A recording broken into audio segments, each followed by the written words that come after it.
And we are going today be doing a reading called the Love Compass, something I just invented, so we'll see how it goes today. But basically we'll be just creating a little map of the different areas of focus of love that you have right now, and then we'll do a little spin to see kind of what area is the most important to you right now, or the direction that you might be heading.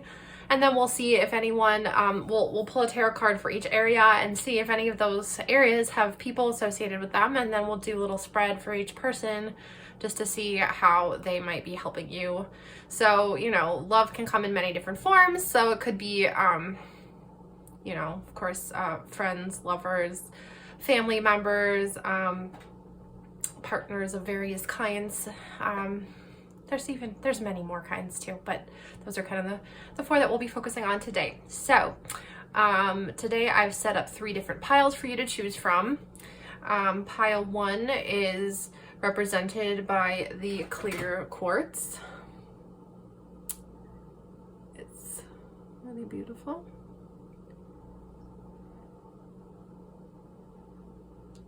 Pile 2 is represented by Amazonite.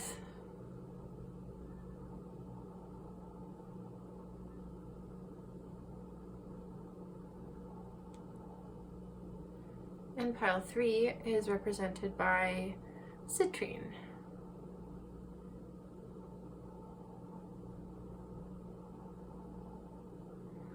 And the 3 decks that we have that we're working at are pile 1 deck is the Kawai tarot, and here's a card from that one if that helps you pick. Oops. Pile 2 is the Divine Tarot of the Divine, and this is a card to help you pick. Pile 3 is my Rider's Waite Smith deck, and there's a card to help you pick. So you can take a look at the cards. You might be drawn to the artwork of the card. You might be drawn toward the back of the card. So if you remember what the back of the card looked like, each back kind of had this own. I'll just pull one out here so you can kind of take a look at everything. And once you've chosen your pile, you can go ahead and scroll down to the comment section and find the timestamp for your reading. Okay, so we'll see you at your reading. All right, pile 1, welcome.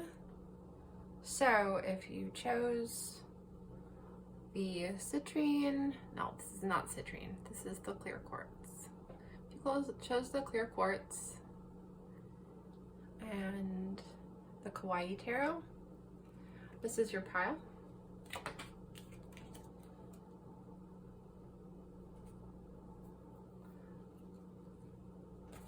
And we are going to do our love compass.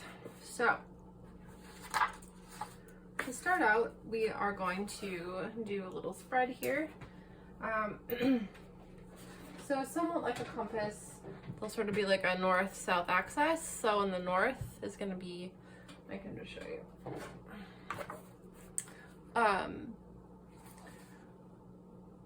It's kind of like a couple of parallels, like this, a couple of axes, I should say. So north to south, there's freedom, and then in the south there's security. So I mean, I think most of us want some of both of those things, and there's always a balance to be found between those two polarities. And then on this sort of east-west polarity, you have fun and lightness, and then depth and mystery. And so I think that we're gonna have some fun just like looking at the different sides of those as far as kind of what's going on with you right now.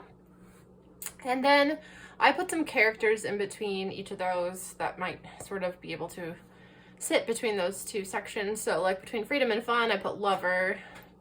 So maybe that's a light relationship that kind of teaches you how to be more of a child and stuff. Then between fun and security, I have family, because potentially family can be one of those, you know, spaces. Biological family, found family, created family, whatever you want, you know, to consider that be.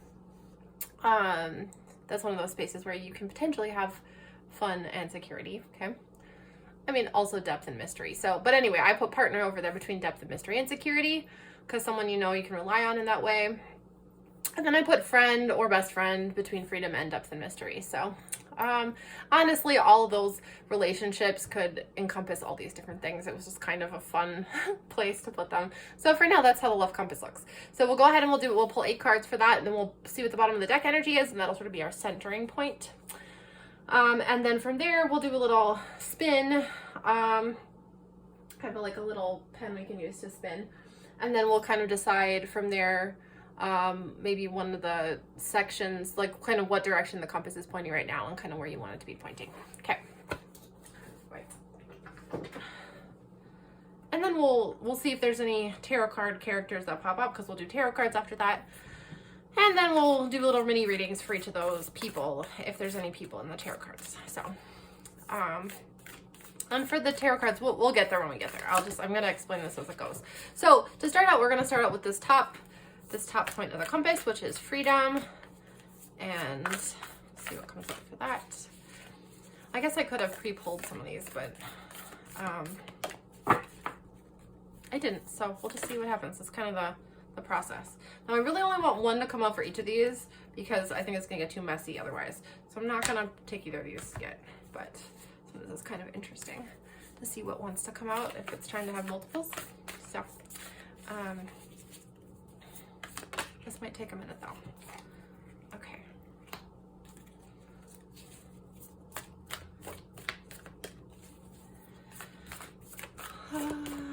I hope you guys are having a really good spring. I am in Minnesota, and spring is only just beginning. And sometimes it takes a long time for Minnesota to get full spring. So, we're still here kind of waiting to see what spring will bring. Still pretty snowy, but it's supposed to be nice in a day or two, so that's to come. Like summery almost, so we'll see.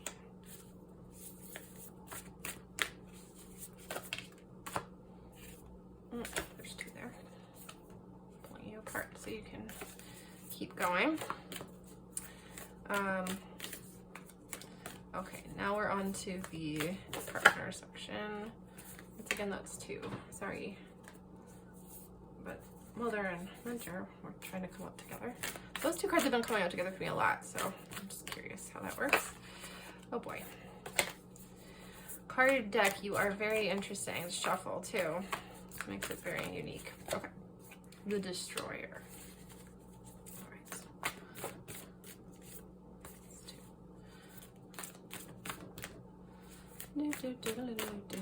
Sometimes this part feels like the circus to me, because you're kind of just waiting for things to unravel. That might have been like that. I'm also not only taking these cards, but I'm kind of keeping them in an order here. So we'll see if that. Oh, threshold. Okay. So here's our little love compass, and on the bottom is the healer. Okay.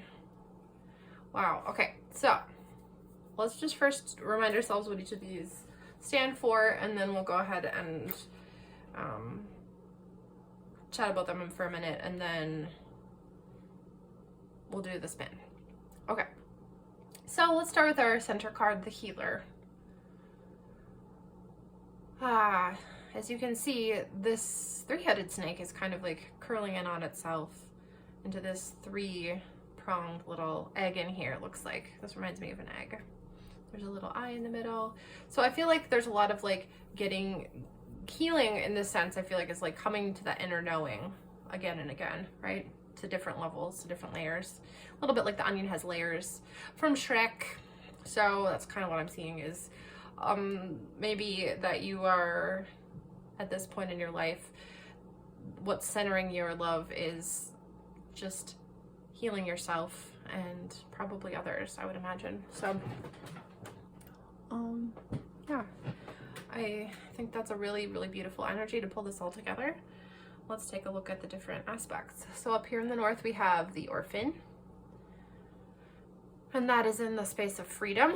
So this makes me think of freedom from our families, from our parents' judgments and rules, and even the positive things about them that maybe we felt like we needed to grasp onto. So anything that we're grasping onto with regards to our family, it's like if we are being orphaned, and look at the snake here too, it's like we're healing those family bonds, we're healing those things that have been passed on through us, through our family.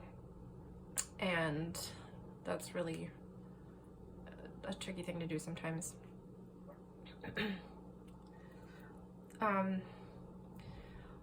In this little slot, the river, this is the lover slot. Actually, let's do the 4 polarities first. Okay, so we're gonna do this one. I haven't done this before, so this is kind of just a fun, you guys are my guinea pigs here, okay? So letting go of family, the bonds that bind us, okay? The ones, especially the ones that keep us from being us, in a very specific individual way. But down here we have the Starborn in reverse. And the Starborn is a lot about like how we come from, you know, beyond, from the ether and all that stuff. But in this space here, this is about security. And I think it might be saying that, yes, you are a creature of not just physical, you're a creature of non-physical, of spirit, of the stars. But maybe in order to feel the security that you need to feel in this earth, you might need to come down a little bit more to earth itself and realize that part of you that is physical, because the physical part is important. And I think sometimes you might deny that because you are so lost in interpreting, and I say lost, but sometimes you get so involved in interpreting the non-physical that I think you might lose the sense of the material world. And so this is asking, I think, if you're looking to deepen your security in this world, to come back to earth and find ways to do that and to fully embody your physical self. Okay, let's look at the fun and lightness versus depth here. So fun and lightness is an empty room. So that's, to me, is infinite potential. There's just glimmers of potential, the twinkle in the eye, right? But it also tells me that you haven't quite found the things that are most fun to you, or you haven't found a way to let yourself have the most fun that you're going to be able to have. Like maybe every aspect of fun that you're having right now is a little bit tinged with with almost too much meaning, maybe too much healing, maybe too much, pressures from your family, or too much etheric stuff going on. So maybe this is like a really great space for you guys to discover that there's freedom to be had here, like a true freedom to allow yourself to really have fun and lightness. Is just like, it's that is still a space you haven't even decorated yet. You haven't even begun to figure out. All you know is that it's possible right now. So if that resonates, take it. If not, I don't know, maybe you've just been clearing out your ability to have fun. Maybe you've recently stopped having fun in some more unhealthy ways. Maybe you've discovered that certain people that you used to have fun with, or certain things you used to do for fun, were really just covering up other, deeper wounds.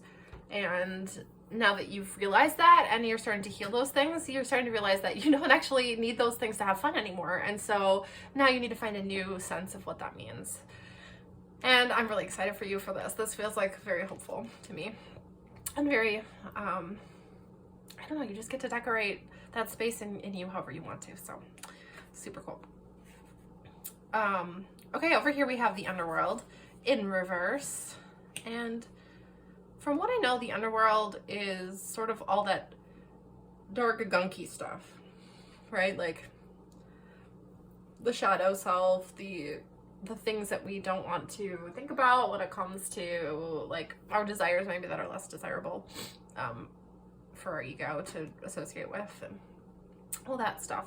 But this one's in reverse. So how do I read that? I feel like maybe it's saying that your new sense of mystery doesn't have to be just your shadow self. Like maybe there is an emptying out of that shadow self, like you're kind of shaking it all out right now. So maybe you're kind of in the last dregs of like looking at all your shadows and like forgiving yourself one more time for any of the things you might have done while you were just trying to like get to the bottom of who you were, and that you might have judged yourself for in the process, because that's not, you know, judgment's not super awesome. It doesn't really, it helps you to a point. It's like, it's there to help you learn a lesson and make a direction shift if you need to, but it's not like supposed to be something you live in, because that creates like self resistance and even, you know, disgust sometimes for yourself. So I think this is like an emptying out of that here. So this mystery, this depth, I think it's saying that like this part of you is, I mean, you're almost at that point where maybe you're comfortable, you know, it's almost at that point. And if it's already there, like I'm super happy for you, but like it's just keep going, like shake it out, like it's like the last few shakes of pepper out of the pepper shaker. And then you've got an empty room there too, right? So maybe that's kind of what's happening here, is you're clearing out this space so that you can have like the full range of things from lightness to depth, and neither one of them are going to freak you out anymore. Maybe before you were freaked out by the things you do for fun, and freaked out also by the things that you saw underneath you. So you're trying to stay kind of in the middle, the busy middle. But I think maybe you're clearing out both of those ends of the polarity. In fact, I see tons of clearing on on all these four kind of cross notes. So I mean, good for you. That's super exciting. So all right, let's take a look at the different characters here that I've given you. So for the lover, we have the river, and this one's upside down, but one thing I think that's cool about the river card being upside down in this deck is that the horse is right side up. So a lot of what I do when I go by the river is I reflect. I like to walk along the river, and a lot of times I love sitting by the river, because even when you're sitting still, the water's moving, right? It's like constantly moving, and it's not just, I mean, even in the ocean, you feel like the water's coming up and then going back, coming up and going back. But the river, it's just always moving in one direction. It's just kind of clearing things out. So I feel like this river, this lover card, maybe your love situation's being kind of cleared out right now, as far as you're having fun people to be playful with in this way. Like it's kind of going downstream, but also maybe you're seeing a lot more reflections of kind of the movement that you're having right now in potential lovers in your life, if that's happening. And lovers, I think, to me, the definition would be just like anyone that you can take to a depth that's different than a depth like you might take with like just sort of an ordinary friend, right? Like you're taking them somewhere deeper than, you know, whether or not that be sexually or whether or not that be like emotionally, or I don't know. Can you have spiritual depth with somebody? Yes, of course you can. So I mean, you can take that how you want to, but I think maybe you're seeing yourself in a lot of people right now in that regard, and maybe there's a lot of different potentials right now for that. Over in this section, this was the family, and it says the eternal child. So it's interesting that you have the orphan here in the freedom section and then the eternal child. So I think maybe you're releasing some of your you're releasing some of the negative bonds with your family right now, in order to create a space where you're really able to be the most pure version of yourself that maybe, you know, you weren't even as a child, because usually even as children we're trying to protect our parents from some aspect of ourselves, or, you know, or attacking them with it, depending on who we are. So I think maybe this is like showing like a real thriving that you could be doing even whether that's within the family of origin that you grew up in, or in your family friend, like your family group, you know, like your friends that are family or adopted family. family you've created yourself, biologically or otherwise. So anyway, that's super cool. Over here in the partner situation, we have the Destroyer. And to be fair, I'm not sure what this card is all about, and I haven't had a chance to sit with it yet, so I'm gonna look it up in the book. Some of these cards I've sort of developed my own relationship with already, but not that one yet. So let's just see a little bit what Kim Krans has to say about it, because she's the coolest. It says the Destroyer, the final of the 3 archetypes in the trio of existence, has necessary but painful work to do in this world. Culturally, we have an aversion to endings, and we hang on to permanence as a signifier of success. Yet the Destroyer pulls the rug out from underneath relationships, jobs, homes, and all forms of security. See, this is very close to our security port here, so now. It's the part of us that wants things to end. It's the painful orientation. Its painful orientation is to uncover our true purpose. The Destroyer does not let us linger long in comforts, as it knows not much happens in that realm. With its piercing eyes, it seeks out stagnancy from a distance, and the rest becomes history. In the old myths, this is the moment when the heads begin to roll, the ground opens up, and castles crumble. Hold on for the ride, the Destroyer has arrived. So this reminds me a lot of like the Tower card, I guess, in tarot. So this feels like something is in the partnership area. Like maybe you're breaking old patterns. Maybe you're literally losing a partner. Maybe you're going through a breakup right now, or you're clearing out the last dregs, because I think this is like that cleaning out the last little bit of what it meant to have a partner. So maybe that's a partner you've already had and you're just still getting over at this point. So once again, seems like this is making space for newness. So ending cycles here, ending patterns, ending destructive tendencies, ending destructive tendencies. I mean, okay, like,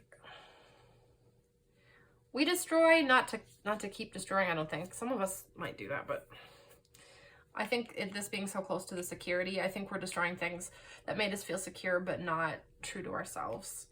And I'm saying this in the us realm now because I guess it feels personal, but I want to take it back to you again and be like, this pile one is a card that is meant to clear the way for the truest version of yourself. Okay, so that partner spot might be shaking right now for you. Might feel earthquakey.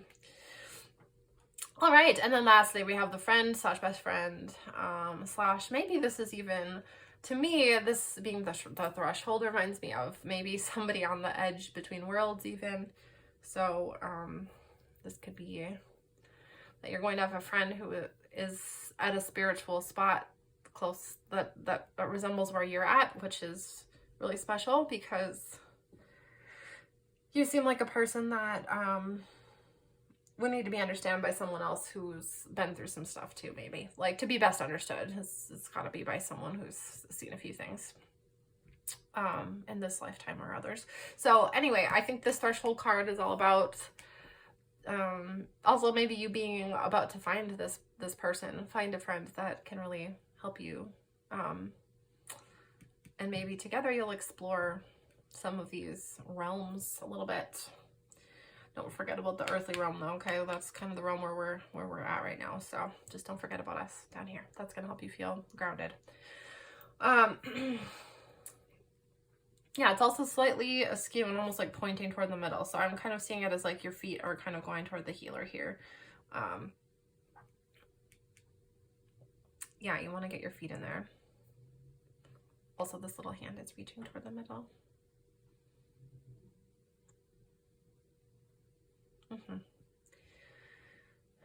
I had one other thought for this one, in the friend card, and I also kind of think that this is maybe a spot where some of your spirit people might show up.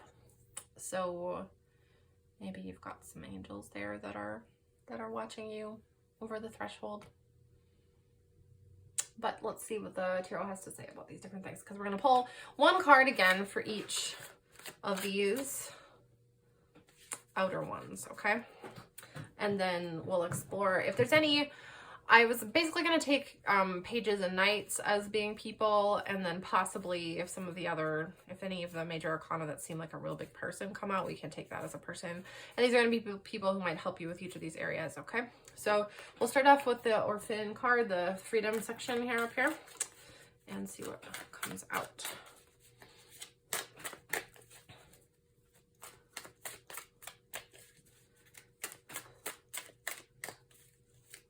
yeah. Oh, I didn't want to. I didn't put them back. I'm still getting used to my method of shuffling for you guys here. Ooh, death. Yep. Eight of Swords.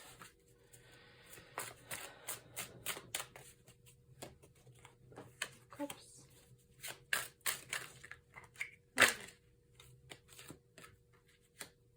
Star.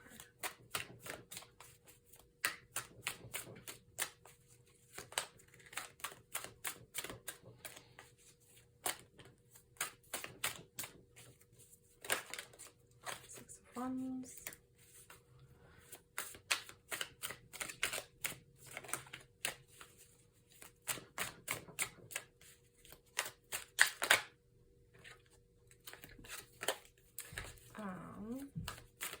What about for the partner? What have we got here? Lovers.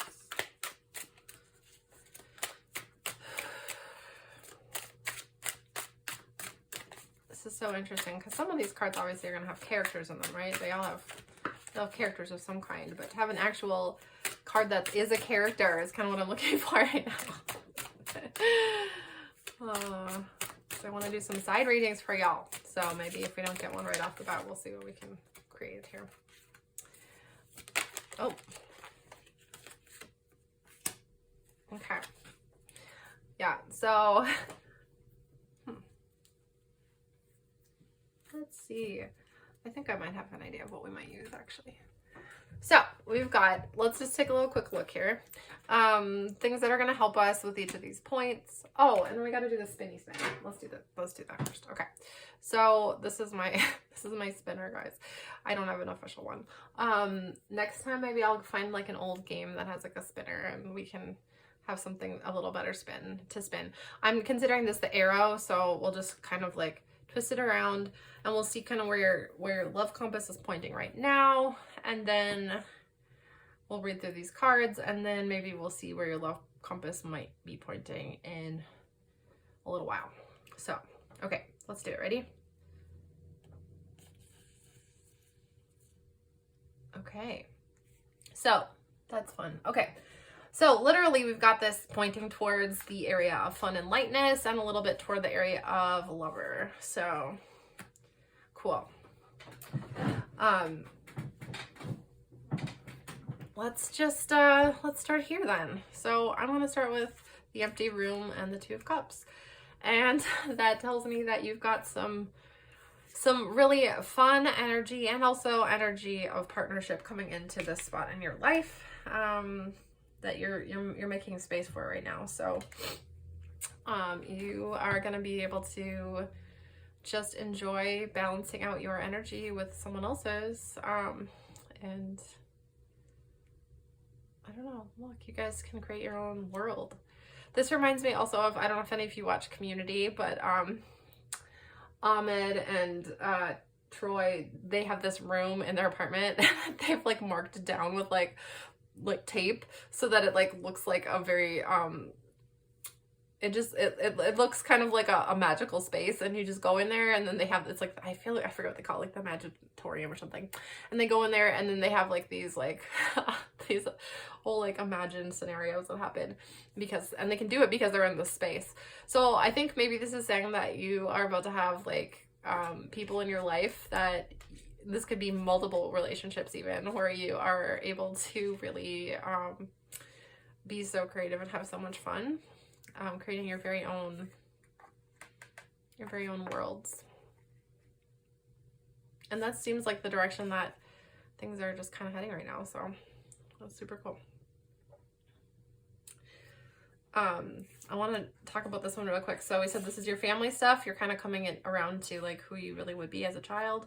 Well, the star is like a card about like hope and direction, and it's the card that I actually used to pick for this reading,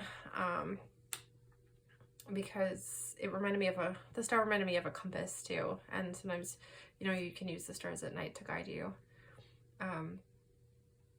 So heading toward love in this sense, I think this is a really important area for you to heal. And I kind of want to talk about this one with connection to it, because the freedom and the orphan, I think, is talking about family ties to me. But there being death in this family ties section.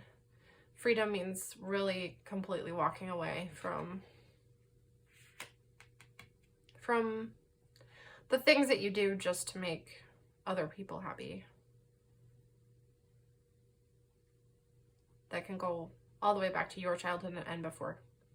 Okay, so that really needs to go, because the hope is here. The hope is here, and that you can create your own family or your own new relationship with yourself, that you can show up in your family as your true self, whatever that family means. Okay, so does that make sense? Like, this is the hot spot here, and I think this is pointing toward this. So even though the energy is kind of moving this direction, maybe this is also, these types of relationships might be the ones that are really helping you discover who you are and the things you want to let go of, because sometimes the ways that you want to play with other people won't always line up with what other people say is kosher or how you were raised to believe things are cool.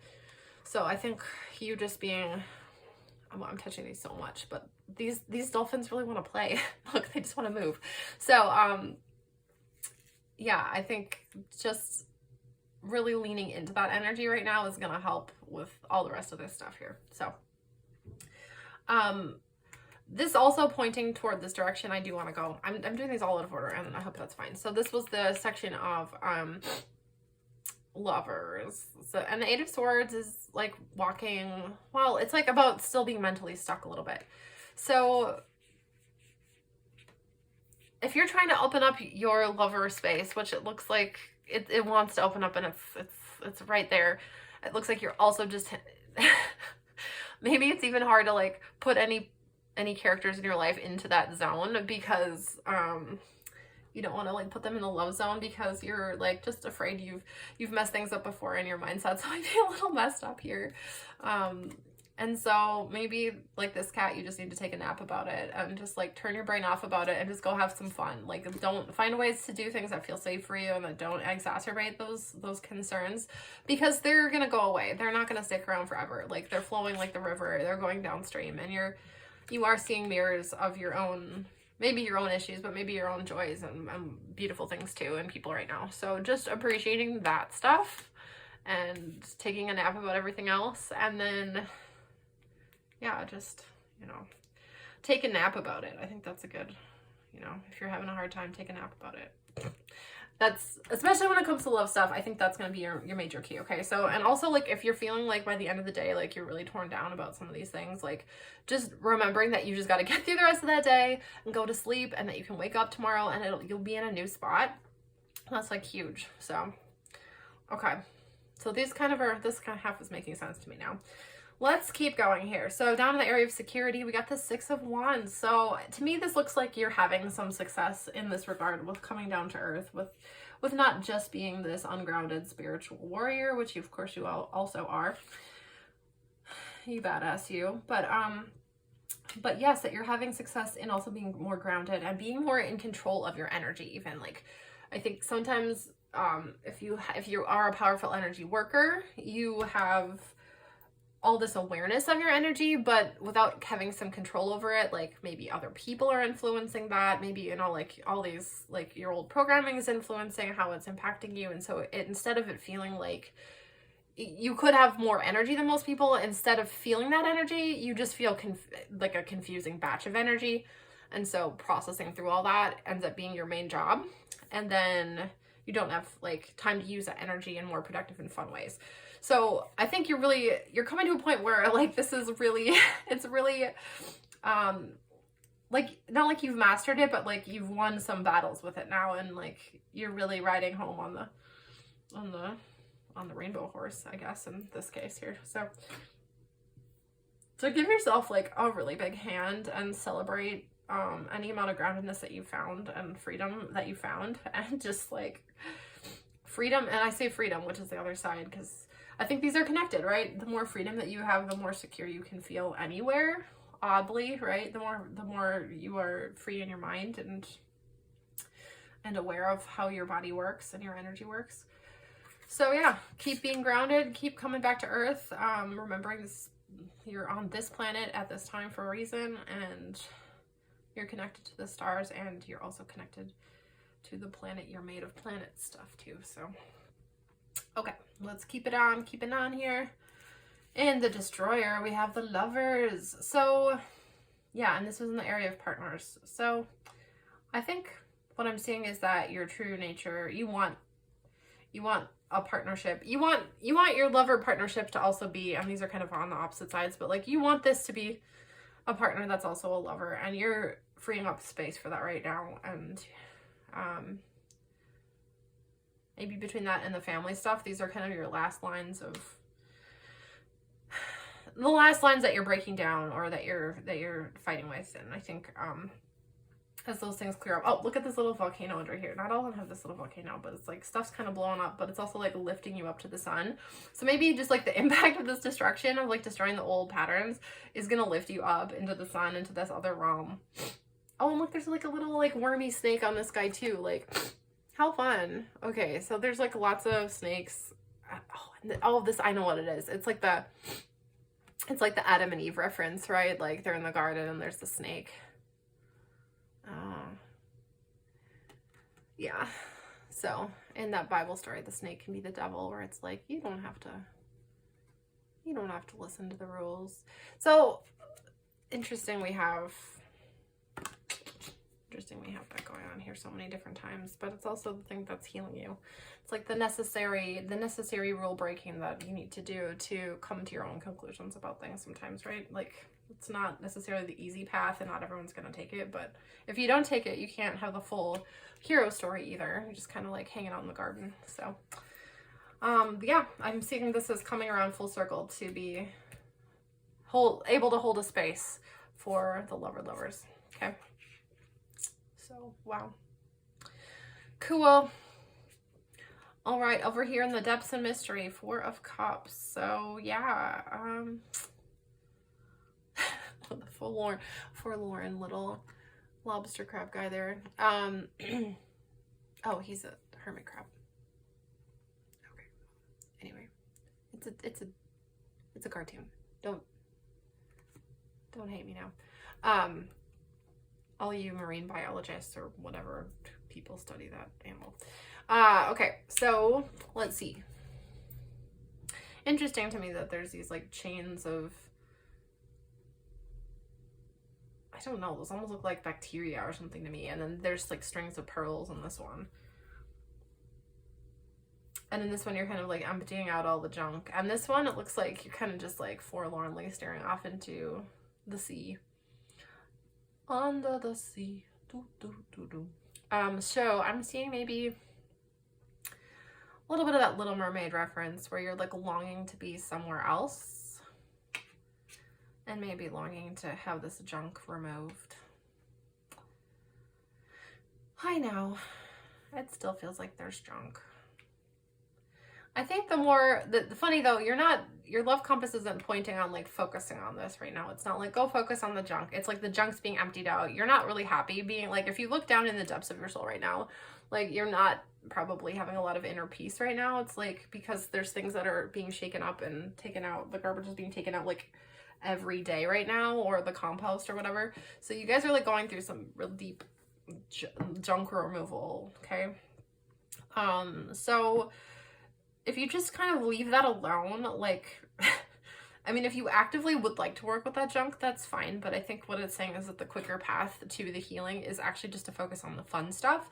And then when the junk pops its head up, you can, hopefully you've developed like enough of a culture of like enjoyable relationships that are with good communication, that you can like kind of lightly move through this, and not, because it's already like emptying itself out. Like, it's not like you're gonna be there forever. I promise, like, it's like on the last leg. Okay. So that's how I'm connecting that to everything else. You almost have your back turned to it anyway. You're kind of like avoiding looking at these two things because they're kind of the rougher spots right now. And that's okay. Like, if you're trying to manifest something, a lot of times, like they say, just ignore the stuff that's giving you the bad vibes anyway. Like, if thinking about like your lack of a partner, or your past partner failings, which I don't think ever is really the case, because I think we're learning something from every single person that we're with, in every sense. But you know, you might look at those things and that might make you feel bad. So then just stop looking at them, okay? Go and look at the relationships that are working right, and like start giving yourself credit, and like, if you need credit, otherwise just start enjoying yourself. Like, you know, you don't, if you need to keep giving yourselves pep talks, focus on the good, okay? Don't get dragged down by all this junk over here. This is part of everybody's life, and you're just a human. So chill out a little bit. And it just looks like you're doing anyway. This is the love compass. I think this is what I'm going to take this as. Is like, this is the direction you need to be going right now, okay? Like, this is the direction I hope you're going, and that I think will serve you the best. Okay, over here, 10 of Cups. So you're on the, okay, this is really cute. So there's a threshold here, which looks kind of like a reverse rainbow, and then this one, there's like a literal rainbow. Oh my gosh. Okay, you guys, so this is what I'm seeing. I'm seeing this as being the beautiful hope that things are coming, and it's sort of the other side of this family situation, is you've got the friendships that are taking you to this level of, or you've got everything you really possibly can want, and you're just having a blast. You're just playing. So this reading is like so much about, like, it's so funny that the healer is in the middle, because healer feels like such an intense role, right? You're like really wrestling with the things that are the most troubling, and you're not avoiding them. And I think what I'm seeing very clearly in this reading is that you're doing this healing not so that you can just perpetually heal for the rest of your life, or that can be your identity for the rest of your life, but so that you, but maybe, and ironically, this will be a big part of your identity, because you're going to, once you've mastered this, you're going to be so helpful to other people that maybe you'll just be able to give it to them. But I'm seeing so much playfulness and so much creativity going on here that I'm thinking that you're probably going to use that space that you freed up within yourself to just have a really wonderful life, just a really fun time here. So, yeah, I am super, super excited about that for you. And yeah, okay, take that guy off. So let's see, what could we look at here with regards to characters? I'm seeing this maybe as a character.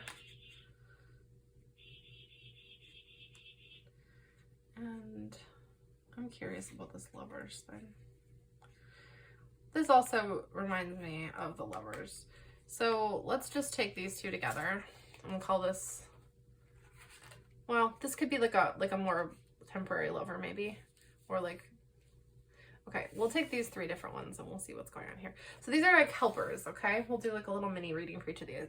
So if you want to remember anything from this reading, I'll let you I don't know, sometimes people want to take a picture of it. You can screenshot this if you want, but we're going to go ahead and shake things up a little bit here. So.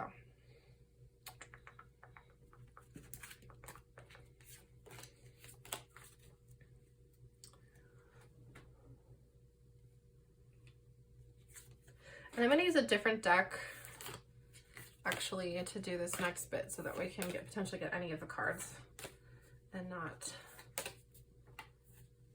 just the cards that we pulled with. So, okay, first of all, let's start with our Two of Cups. So, let's pull, first of all, who might this, at least one of our fun friends from the Two of Cups world. Who might they be? What kind of energy might they be bringing with them in this freedom and playfulness section? And first we're going to pull from, this is the Whispers of Nature deck. Oh, that one was clearly trying to come out. The Big Picture. Ooh, okay. So, that's cool. While I find resting spots for these. Okay. Guys, this is such a learning curve. I could have planned this out slightly better, but that's fine. We're going to pull one animal characteristic card for them. The owl. Oh, so this friend, even though they're coming to have some fun with you, they are a very actually wise person, okay? And they're going to help you also to see the big picture.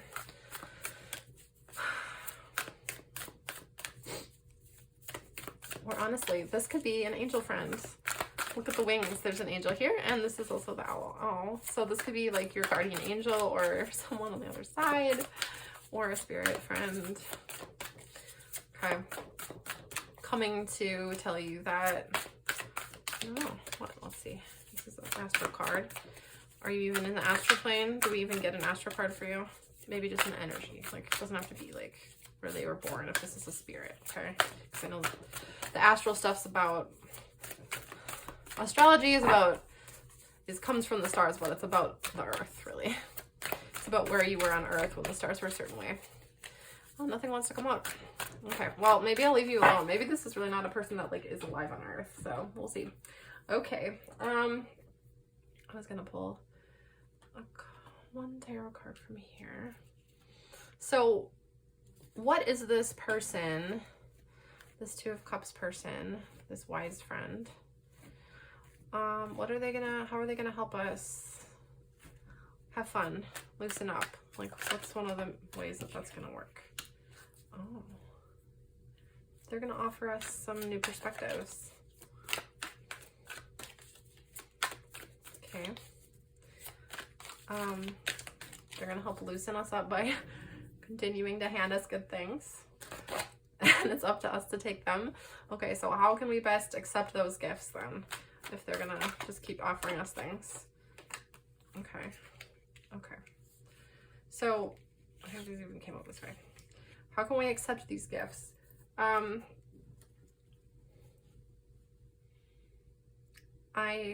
seeing that sometimes you will wake up in the middle of the night and you'll be offered a gem of a thought. You might be having an anxious moment, and this really applies not just to the middle of the night anxious moments, but any anxious moments. That in those moments you're being offered a gift, and that if you can calm yourself down and pay attention to what it is you actually want in that moment, that there will be a direction for you to go. Because this to me feels like the moment of being trapped inside your own mind, and you really don't know if you can get out of that moment because it's inside of you, right? Like, there's nowhere you could go to get out of it and away from it. And in that moment, your friend, honestly, maybe just spirit even, is really trying to offer you some insight as to the bigger picture. Okay.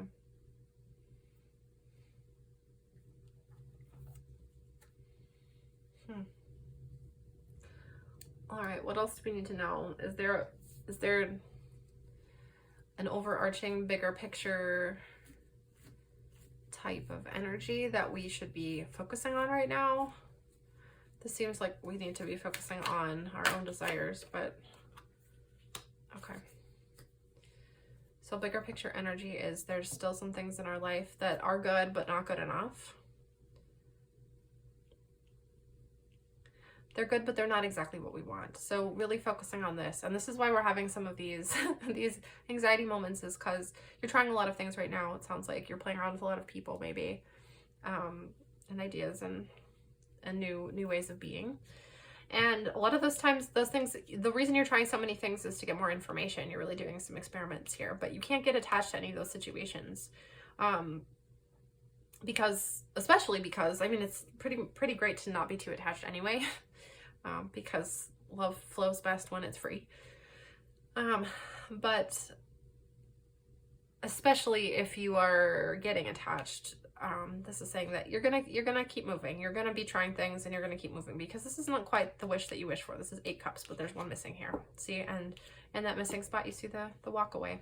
Okay, so that's a big picture energy that you're still in right now, and that's okay, because this just means you're still on the path toward the thing that you really want. And so just keep walking, keep going. Okay. Could we get one card for just encouragement then for this aspect of pile 1? Just a card of encouragement for how to keep going. Like, why are we keeping going? What's coming? And we have the Knight of Wands and the Ace of Swords. Okay, so okay, so I'm seeing you're starting out here with this gift of just basically being aware of what you want, just in a very small way. And at this point, look at the growth that can come if you just keep following this path. Soon you'll be the Knight of Wands. Soon you'll be on your horse. You won't just be walking. You'll have armor for your battles because you will have won it by trying so many things and walking away. And here, like, you're being given your sword and your crown. And I'm seeing that as being sort of a victorious gesture, like in a King Arthur kind of moment almost, where you pull the sword out of the stone in this situation. Because you have a special thing that you have a special insight that only you have. You have special thoughts that only you think. And right now, some of those thoughts might be aimed at yourself, and it's hard to see how the outcome is going to be different than what it's been. But you're growing, and that's the most important thing right now. It's just to keep growing, and you're being watched over, okay, by your wise, beautiful friends, and you're blooming. Okay. All right. So this was, I don't know if you were hoping for like a lover thing, but this was not that yet. So we'll keep going here. All right. Thanks to a cup. All right. Let's start over here now. Let's do the spread for the lovers. So, starting out with our nature whispers. Actually, I'm going to start with the animal this time. So, what sort of animal sort of represents the energy of the lovers card for us here?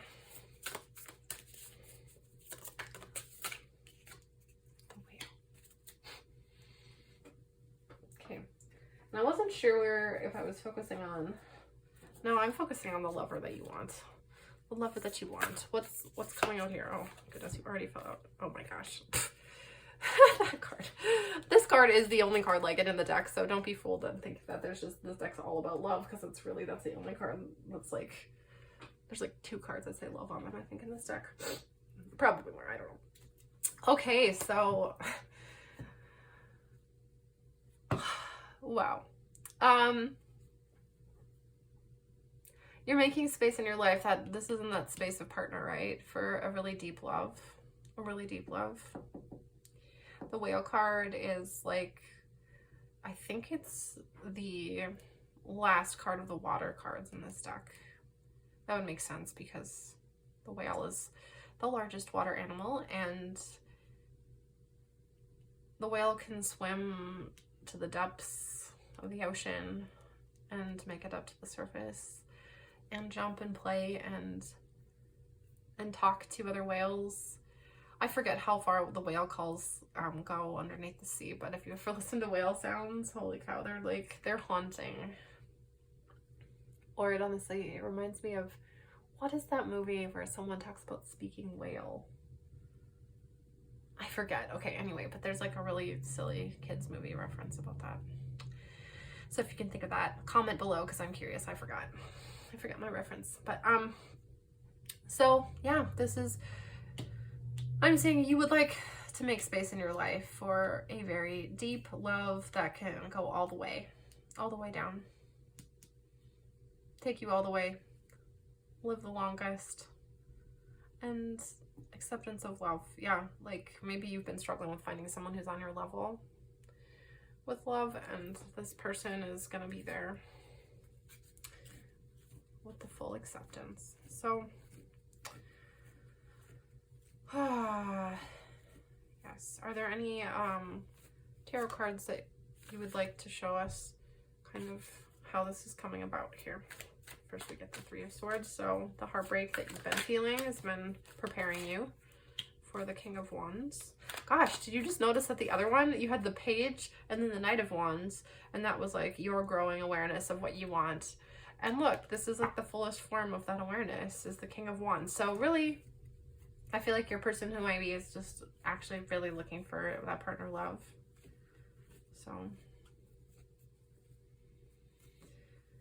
And that maybe this king is also going to know what it feels like to have gone through heartbreak. You both will have seen the whole 9 yards when it comes to that. So that's pretty cool. So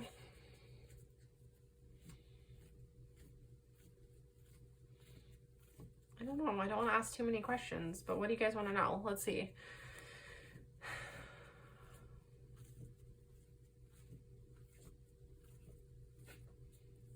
How do we keep being ready for this? What's the path toward readiness for this King of Wands moment?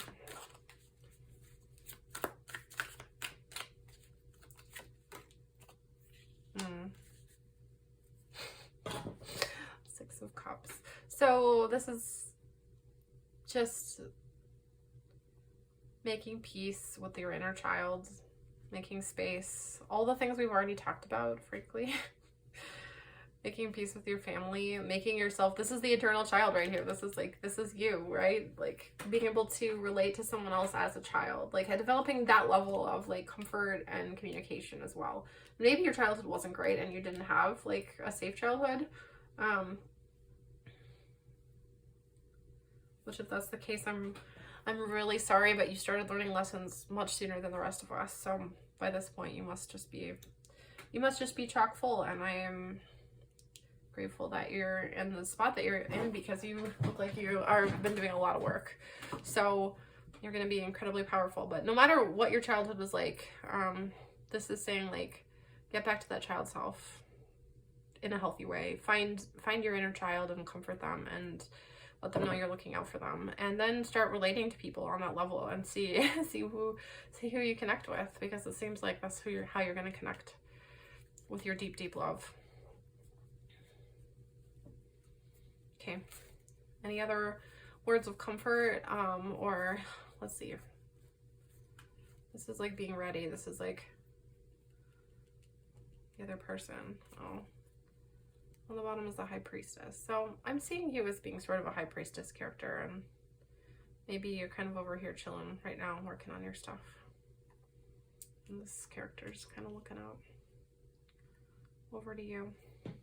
So through all the junk. So I think you guys are maybe both still healing. Okay, both still healing. I'm gonna take this and just keep it here. Actually, oh, what's this one? Any other words of wisdom or comfort? Oh, I was gonna do one of these. Can I just do one of these? Yeah. Just in case there's some relational advice. Cross-pollinate. So yeah. This could be a relationship that has really great communication as well. Great depth of emotion and great communication.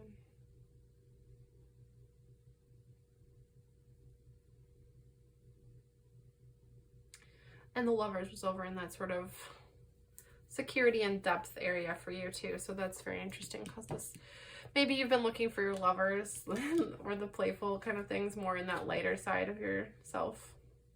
And that's cool. That's fun. You can do that. But it seems like maybe you're going to find more of that partner energy in the depths.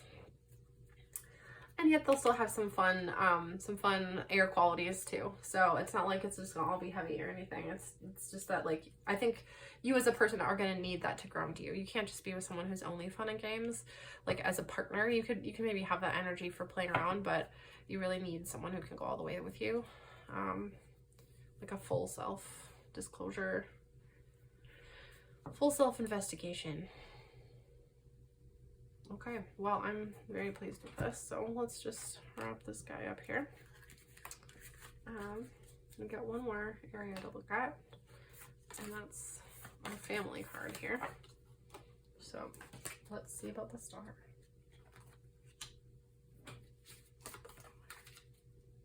So for the star, what do we got here?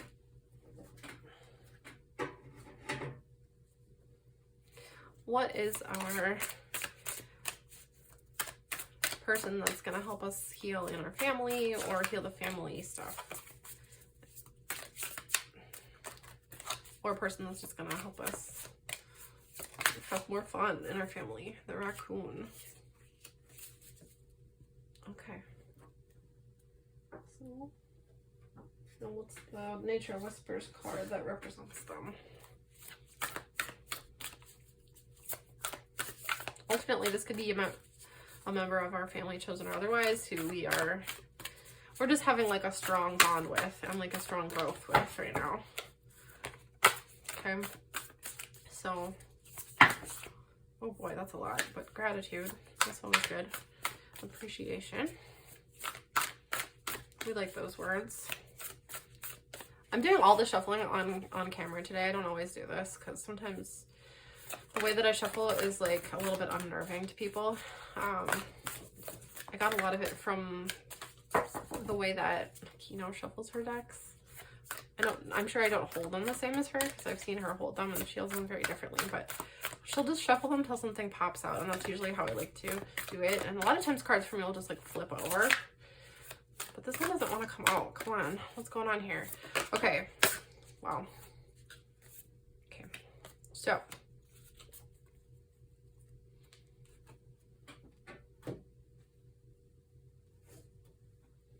do we want to pull an Astro card? Let's do it. This one wants to come easier, so this will be good. Because the decks just feel alive. This one's very jumpy now.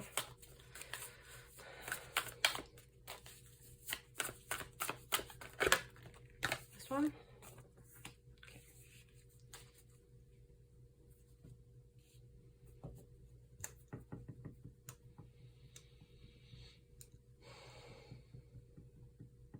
So this is a person that I'm seeing is maybe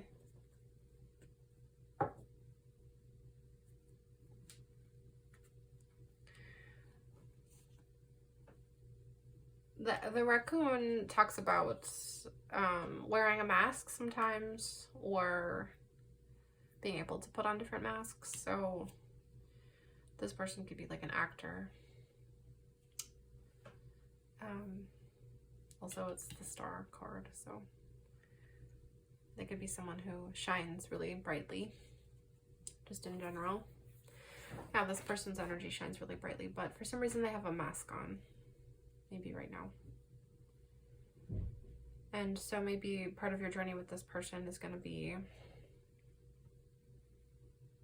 they're going to be showing you, or you're going to be showing them more about how to be true to your heart. And it might be done more quietly than you might think. It's not necessarily going on big adventures with this person that's going to get you there, but maybe spending some quality time doing something relaxing, but intentional. Okay.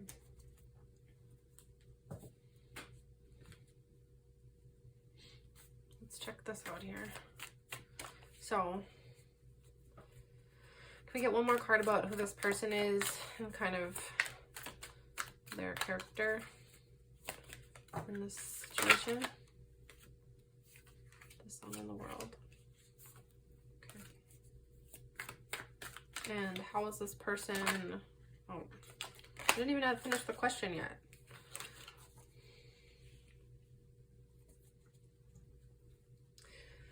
How is this person going to impact you, or you impact them?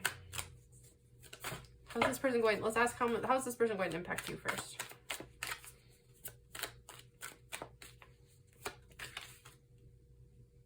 And how are you going to impact them?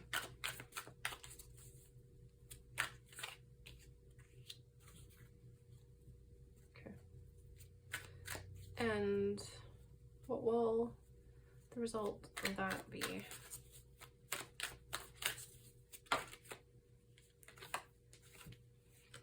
There's a lot of cards here, dude. Too many cards.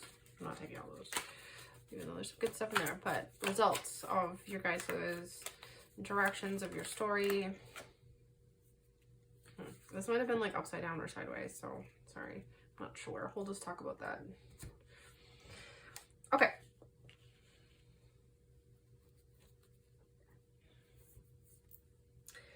So I feel like this person is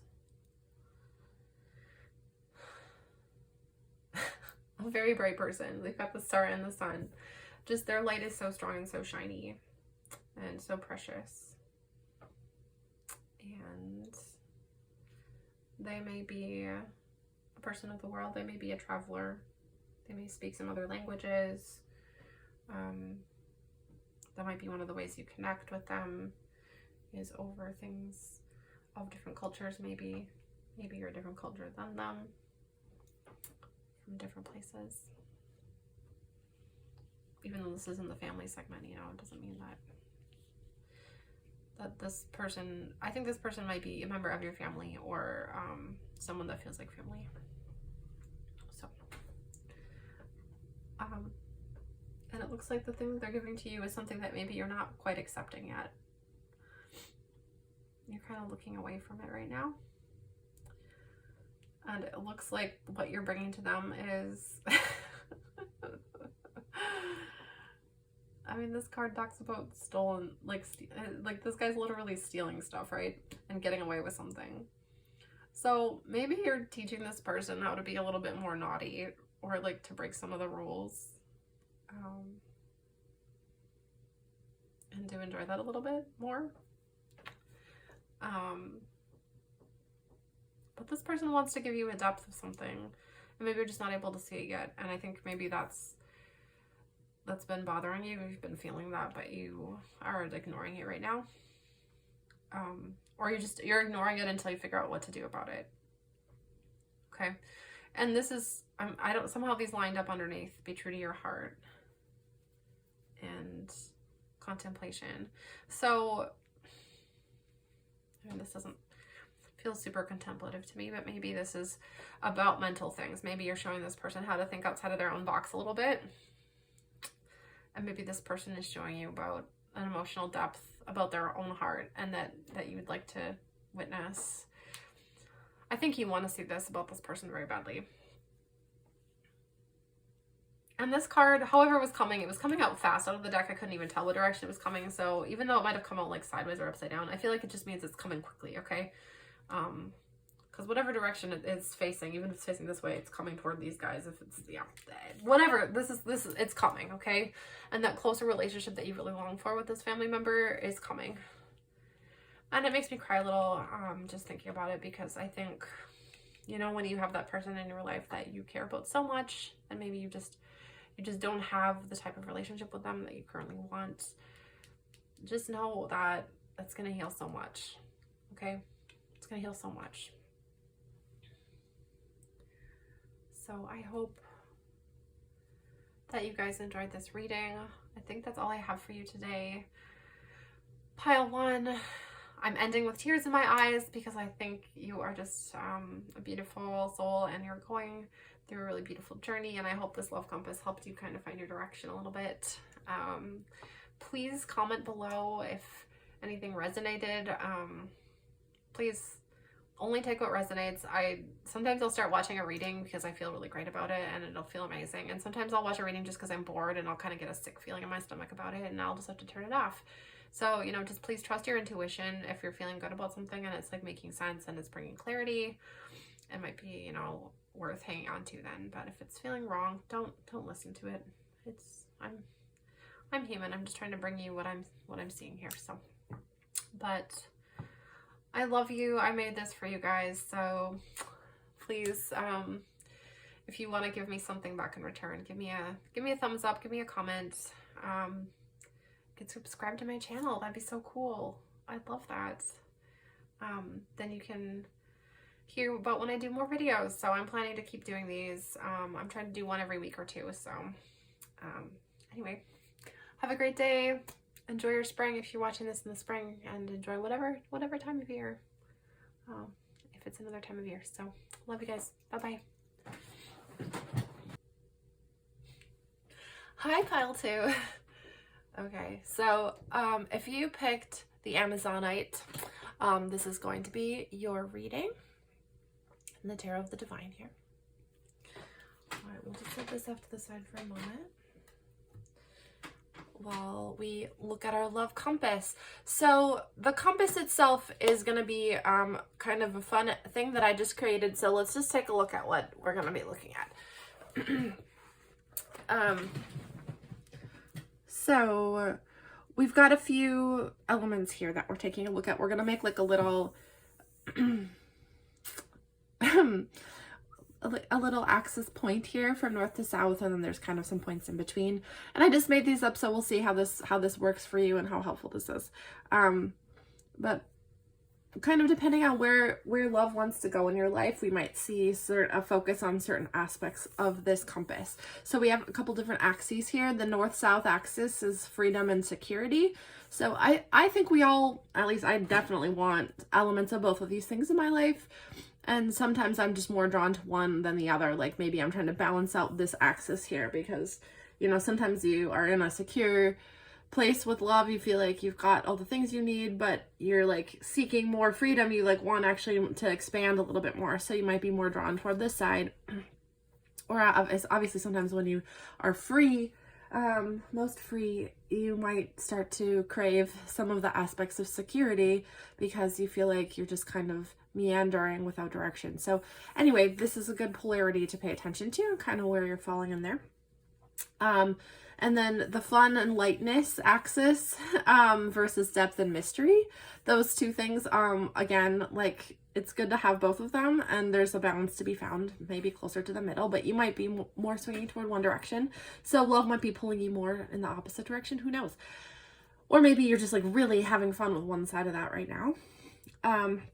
And then I kind of threw some different like qualities, characters that might kind of help us out with those aspects.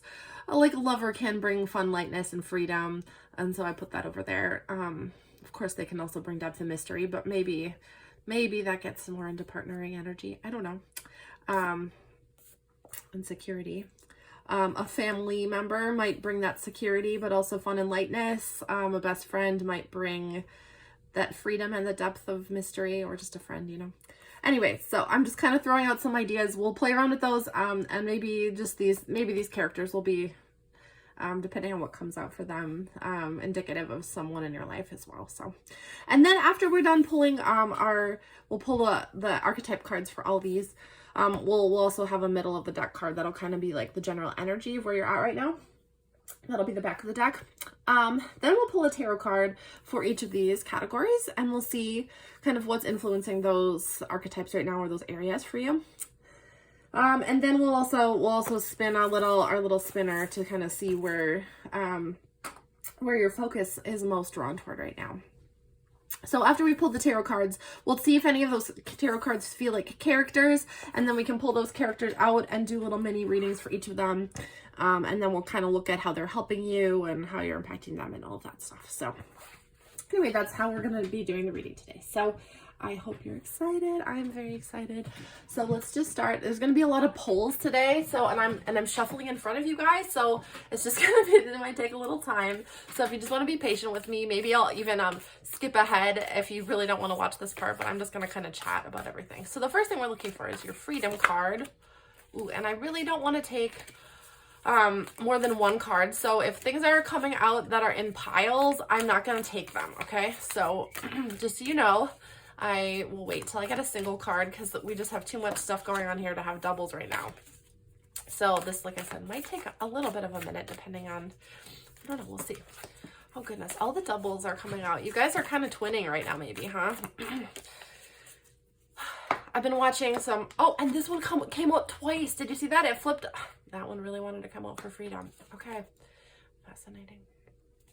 So that's our freedom one. We'll go clockwise over to lover. This one is not single yet. There's lots of group stuff happening in this pile. Okay, so a lot of the ways you might be experiencing love right now might be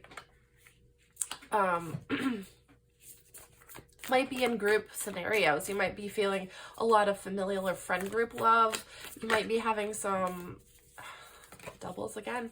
You might be having some interesting unconventional relationships, romantically even, that involve more than one person. I don't know. But Definitely a lot going on for you guys, it feels like. So we're on to family here. Maybe family more than anything. We just got ring and family, so I'm just, wow. This deck is so funny to shuffle too, because it's just like, yeah. Oh, okay. All right.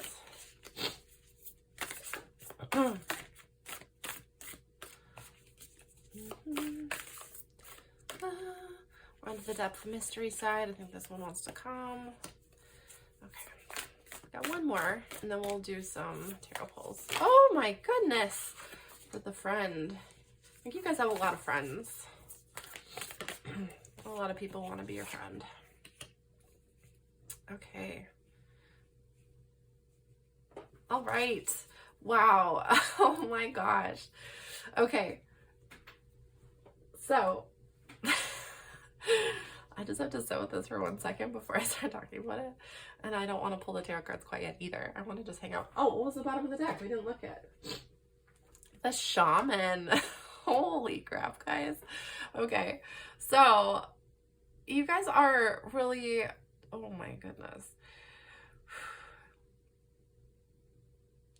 I feel like you're working some powerful magic in your lives right now.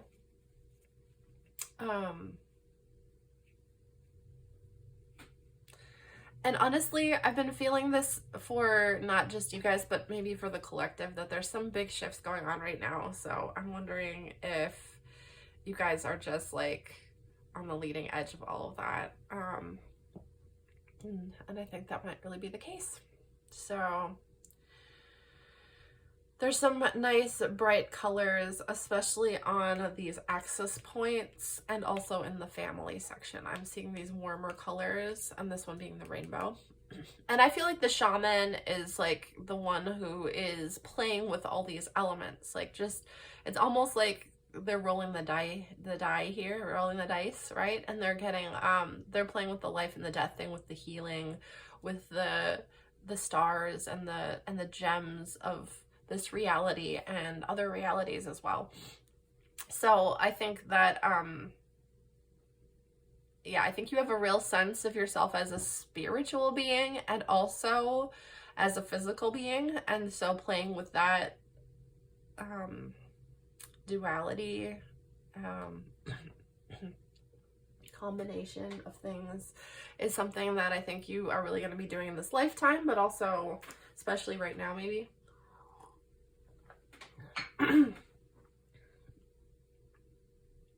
I do feel somehow a very bright and intriguing energy coming from you guys. So a lot of scorpionic type stuff though as well.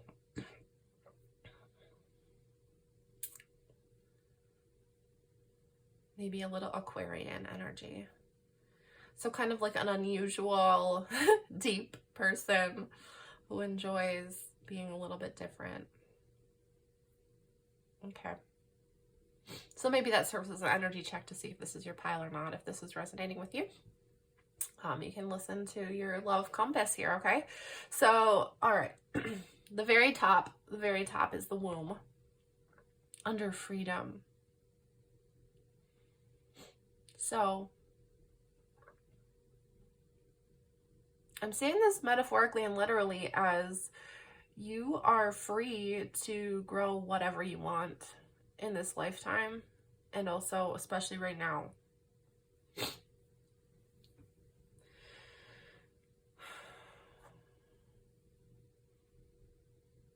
You get to be the bearer, the nurturer, the holder, the container for anything that you want. It's an open spot for you.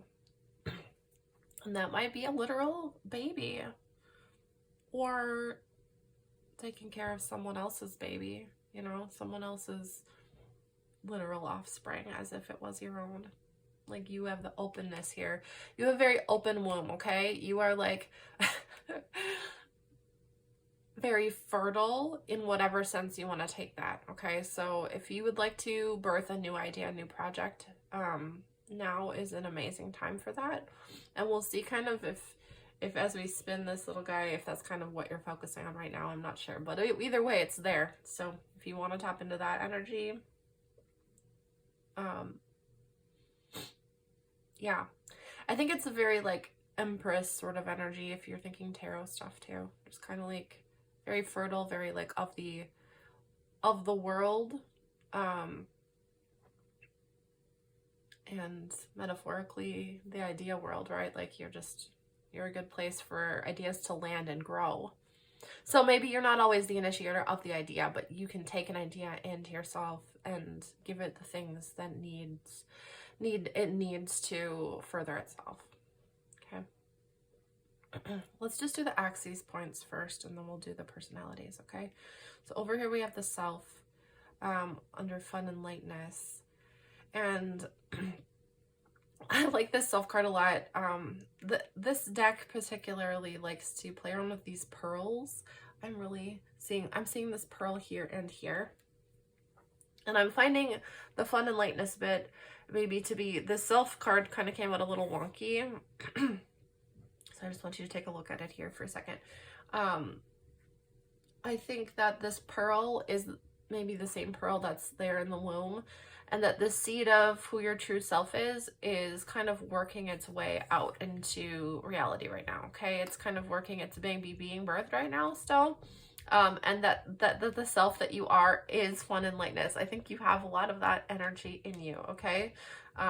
It looks like you're dealing with a lot of darker, depthier energies right now, maybe. So maybe that's where your focus currently is. But I'm seeing that like you have a real ability to create fun for yourself and for others in a way that might be really more authentic, even because of your awareness of all this other stuff, than a lot of other people. So but to have the charismatic energy to be able to pull into all these different aspects gives you just an extra level. So you might have felt like in the past really awkward because you've been so aware of this stuff, and maybe you haven't had a way to present that in a healthy or balanced way into the world. And so you just end up coming across as like, you know, maybe more of like the weirdo type or whatever. Like maybe there's just other elements that you've more identified with in the past.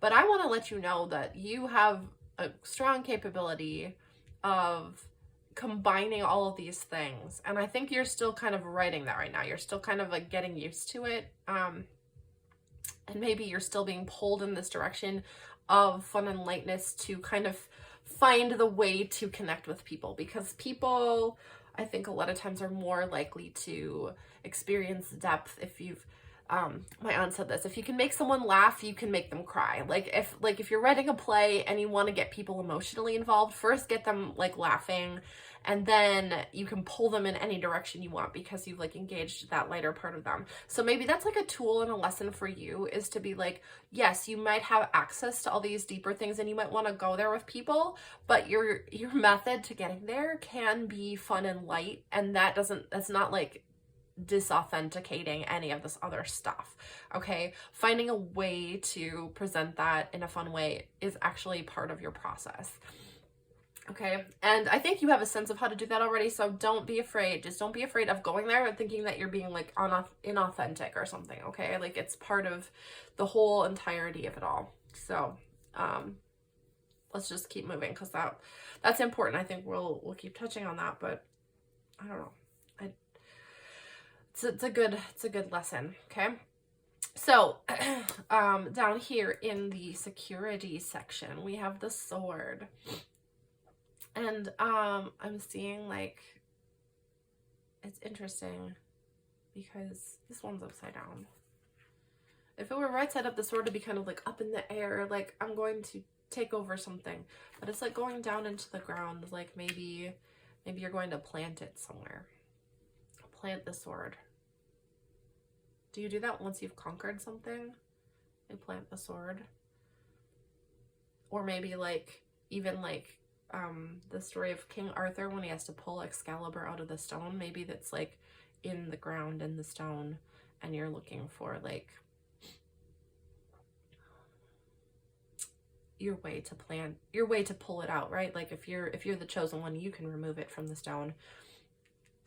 So I'm wondering if there's like an energy of wanting to plant your sword, wanting to find that security, wanting to stake your claim on something. And I'm wondering if it's just like, that's the tricky thing for you right now, maybe.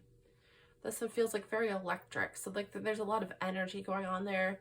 And there is some balance happening here of light and dark, of moon and, but I don't know. I wonder if it feels like there's still like a mystery section to this that you haven't yet, you haven't put all the pieces together yet. And I think there's definitely some divine energy happening here, okay? There's like a lightning coming up from the ground with the direction that this is going. So maybe you're waiting for your stroke of lightning, for your divine timing on this. And I would say that that is a good place to be, okay? But then knowing that, you know, you have to like not focus your energy on the lack of whatever's happening here if there is lack feelings, and maybe focus it on the other aspects of things that are going better so that you don't get dragged down into this the darker part of this energy, okay? Because darkness isn't bad. Darkness is where we plant things, right? And having that in your security spot, like it feels like there's some seeds being planted here right now. Some seeds of clarity, some seeds of what you really want for this security, like what that even means to you. You might have a very different definition of security than most people. For you to feel secure, you might need to feel very independent, for example, or you might need to feel like somebody really understands you on the depth of your level, and can really communicate with you and just continuously kind of discover what that security is. It might not feel static for you. It might feel mobile. Just making sure. So just being aware of that, and that this might be a sensitive spot for you right now. So be kind to yourself here, okay?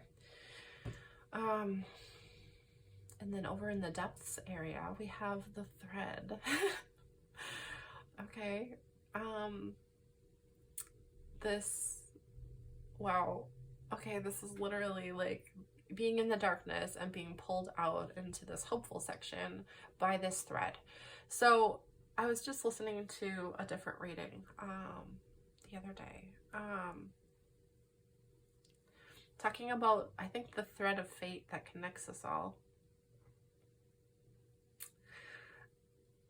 And I don't know enough about this, but I do think that there are ways that we are connected to other people, that we are connected to our bigger story, that even when we feel like we're in the darkness, when we feel like there's, I mean, this is in depth and mystery, so maybe you're feeling the depths and the mysteries of your life as just darkness right now, like, which, hey, they're mysterious, so that seems appropriate.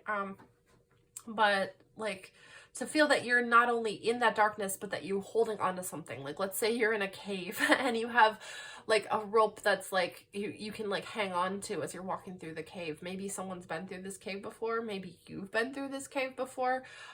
Maybe you're getting back out of the cave again, like you've gone exploring and now you're trying to get back out to the sunlight and to the rainbows. And either way, like, you've got something to hang on to. That is what's going to make you feel like you're not just lost. So in this depth and mysterious part of your life right now, it feels like there's something you really got to find to hold on to. And that might be faith. That might be faith that there is that rainbow out there, that there is this rainbow right there. Okay. Like, and you might not even know how that thread connects to the beauty in your life right now. And if that's the truth of it, like, I would say meditate on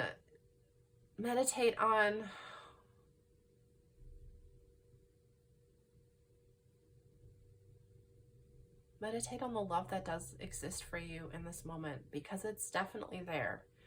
And if you pay attention, you will see it all around you. It might not be the kind of love that you feel like you want in this moment. It might feel more like, well, we need to get into these personalities, because I'm saying some things that might feel more like you're being torn apart and pulled through, right? You might be being in a cleansing moment right now. So let's just talk, because we're on this side right now, I want to talk about the two surrounding characters to this depth one. I think this is maybe kind of what you're feeling right now.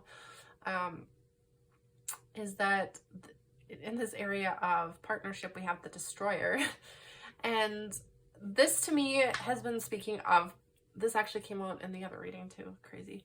In the exact same spot. So I think maybe there's a lot of destruction of concept of a partner right now, like that like the way that you thought you needed a partner before, maybe the way you thought you needed security and love before, maybe the way that you thought that you should be a partner in a relationship before, all those things are being dissolved. So you could be in a partnership, and this doesn't mean that your partnership itself is going to be destroyed, but I think the ideas of what that means to you might be being dismantled and reassembled, like, and I don't think we're even to the reassembly phase yet. I think we're in the part where it's coming apart still, okay? And so that can be a really scary place to be, because part of living in this world, we feel like we need to have answers, and we feel like we need to have concepts that hold our storyline that holds our life together.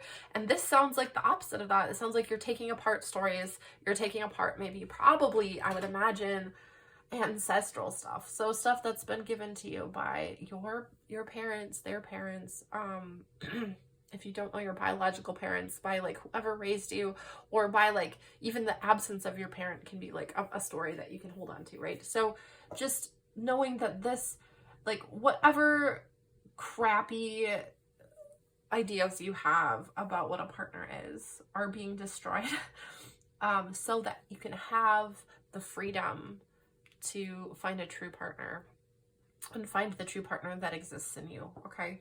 And like I said, this doesn't mean that if you're in a partnership that partnership is going to literally be destroyed. For some people, if they're in a partnership that really isn't working, that might be the case. It might, like, if there's in a partnership that was based off of untrue things from the get-go, not true love, not true commitment, something like that, you know, that those things might fall apart. Or if you've been trying to have, like, you know, partnerships or situationships that aren't really what you actually want, just to kind of get you by till you find what you want, right? Like, those things might be falling apart right now too. And maybe you're not even falling apart, but maybe you're taking them apart actively. You're actively looking to dismantle old ideas, okay? And that's a beautiful spot to be in. Now over here, Kairos is timelessness. I almost want to read the thing about Kairos, because this is one of the cards from this deck that is like, I think it's in the end. Yes, Kairos. It's one of the, what did they call them? The initiations. So there's only a few of these cards. They're kind of like the super important cards in this deck. And they talk about like sort of ways that we, I don't know, they're just really big ideas. Okay, let me just read it. So Kairos is mythic time and synchronicity. We have all had the experience of timelessness, of life beyond the ticking of the clock. It may be felt as time standing still, slow motion, or losing track of time on a walk or in a lovely conversation. This is known as mythic time, and it is the territory of Kairos. This card suggests there is a secondary time continuum that goes beyond any earthly clocks and schedules. Within this nonlinear realm, we access divine timing. A single moment ripens with auspiciousness, and our actions change the trajectory of our whole life. Time becomes a living thing that watches over us and tells us precisely when to speak or act. When this card appears, it is all about patience and precision. No clock can guide you. Wait for the rush of inner knowing and not a moment longer. So that rush of inner knowing in combination with time being honestly like a human construction. Let's be honest. Like, we grab onto the cycles of things as humans because it makes us feel like we've got structure in our lives, and we do want structure, right? Like, but this is saying that there's a freedom, and this is funny that it's close to the freedom part, and it's also in the friend or best friend zone right here. So I find like that it's like maybe that timelessness is your friend also, and that your friends and relationships, that type of love relationship might bring you closer to this idea, because there's never going to be like a timeline that you need to have with a friend. You're never going to be like, if we don't fall in love and get married and have a child in this time frame, I might lose that opportunity. That's never going to happen with your friend, okay? You can just like be friends whenever, forever. Like you cannot see them for years and then see them again and remember that you love them, or just think about them every day and know that you love them. You know, it doesn't matter.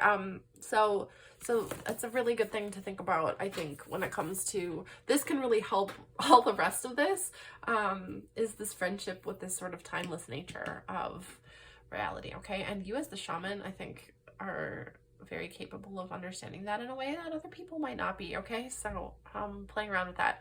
Also, I think of like Doctor Strange of the Marvel universe, like when he has the time stone and he can kind of play around and go talk to, does he talk to someone named Krans? I forget who he talks to.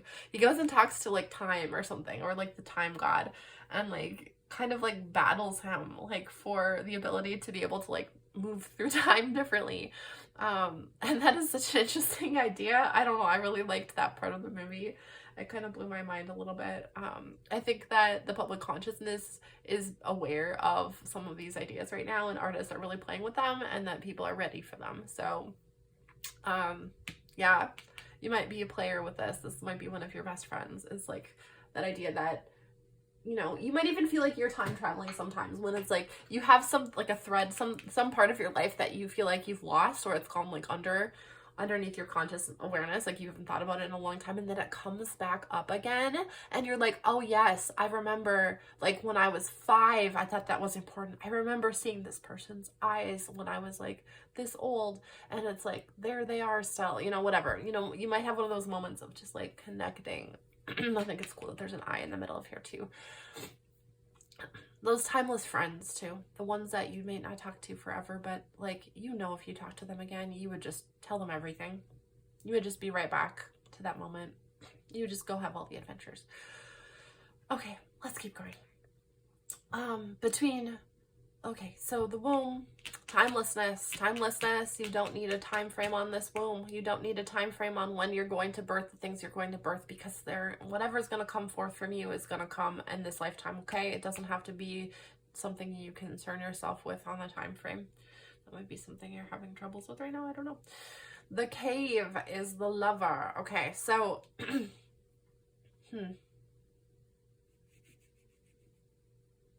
and it's sideways, and I know we talked about this, the same direction as this thread. It's almost like we've got 2 different directions going on, multiples actually, because there's different like things. Kind of, this one's kind of the only off-kilter one that's kind of like everything is, it's like part of like the circle, but these 3 are all kind of the part of the same direction in this reading. So I'm wondering, the thread that connects yourself to things, you might be finding a lot of your self out via lover type relationships. That might be a big learning spot for you right now. You might be encountering more lovers in your life. There was a lot of cards trying to come through, so maybe you're having like a lot of dates right now, or a lot of like invitations into more intimate relationships, or into just like getting to know you types of relationships, or relationships that might feel even confusing, I don't know. But through those relationships, you're maybe discovering and kind of reprogramming a lot of these things about yourself. So, yeah, I think, and the cave does, even though it's in this area of between funliness and freedom, it feels like a dark, kind of mysterious place. So I think maybe you're still tapping into this dark, mysterious depth energy here too, going deeper inside of yourself. And maybe it feels like you can do that in a more fun way with these people. So that's pretty awesome. So if you can keep those relationships fun and light and not get too worried about them, and maybe not bring them into your partner energy quite yet, if that's something that you're looking for, you know, maybe it's just not time for that yet. Because you're not there, you're not ready quite yet for that. You're getting closer, but maybe this type of energy is what's still dominating your sense of growth right now. Lastly, see, we've got in the family section, this one's turned the other direction from all of these, and it's the ring. So I feel like maybe these are not going, you're not quite there yet. It's like waiting for you, but it's like flipped around. So like, you know, if it was this direction, I'd say, oh yes, ring, partnership, all this stuff. It's not like it's upside down. It's not like it's not going to happen. It's just, it's not quite the same. It's not going in the same flow as you right now. So when I think the ring, I think of cycles, I think of commitment, I think of those like, I'm wearing a few rings, things that you put on to give you, I don't know, when I put on a ring, it's like, oh, I have like a, it's like a power symbol almost. Like, it's like, I'm putting this on this finger. This is helping with this. This is reminding me of this person or this thing or this idea. So like a ring being like a wearable symbol, something you can take with you. I think maybe you're in the process of crafting those things energetically right now. And you're not actually, you know, putting those rings on yet. Oh, and even look at this cave. On the cave, it's like you're pointing to, I feel like they're pointing to like between two bones, but I also kind of feel like they're pointing to this ring finger. Do you see that? This guy? Kind of both of them, the space between the fingers and the finger, I'm not sure. So there's like a little paradox going on there. But if you don't have anything on your ring finger yet, maybe you're energetically crafting that right now, and this is a little message that it's happening, that you're doing it, that this work that you're doing right now is going to connect you to this, and the work that you're doing dismantling and the work you're doing planting your sword, it's all coming together, guys. I think you're really looking for a deeper sort of life, a life of more potency, where you're actually able to like have impact on the world. Okay, let's pull some tarot cards for these guys, because I'm really just, I'm so interested and intrigued at this point. Okay. And the card on the bottom of the deck before I even started shuffling was the Magician, which I think is really fun. So we're going to start on the top on the womb. Okay. So that's what I'm proposing. The Freedom card needs a sort of a clarifier or a personality. The Six of Cups. Oh, wow.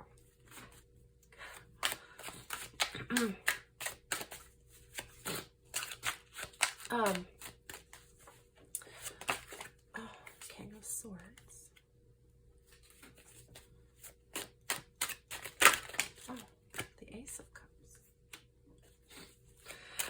I'm already so excited. Like, it just makes me so happy. Oh gosh, you guys. The King of Wands. I'm like crying, and I don't know, I'm like laugh crying, but I'm like actually crying right now. I'm just getting so excited. Holy cow. Okay.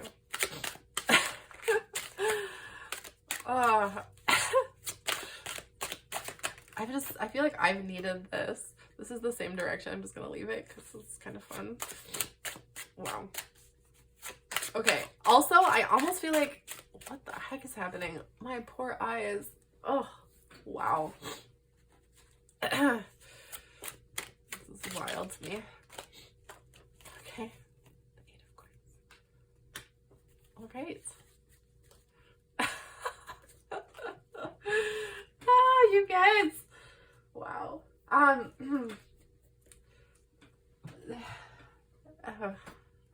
It's fun. It's so fun to read for you.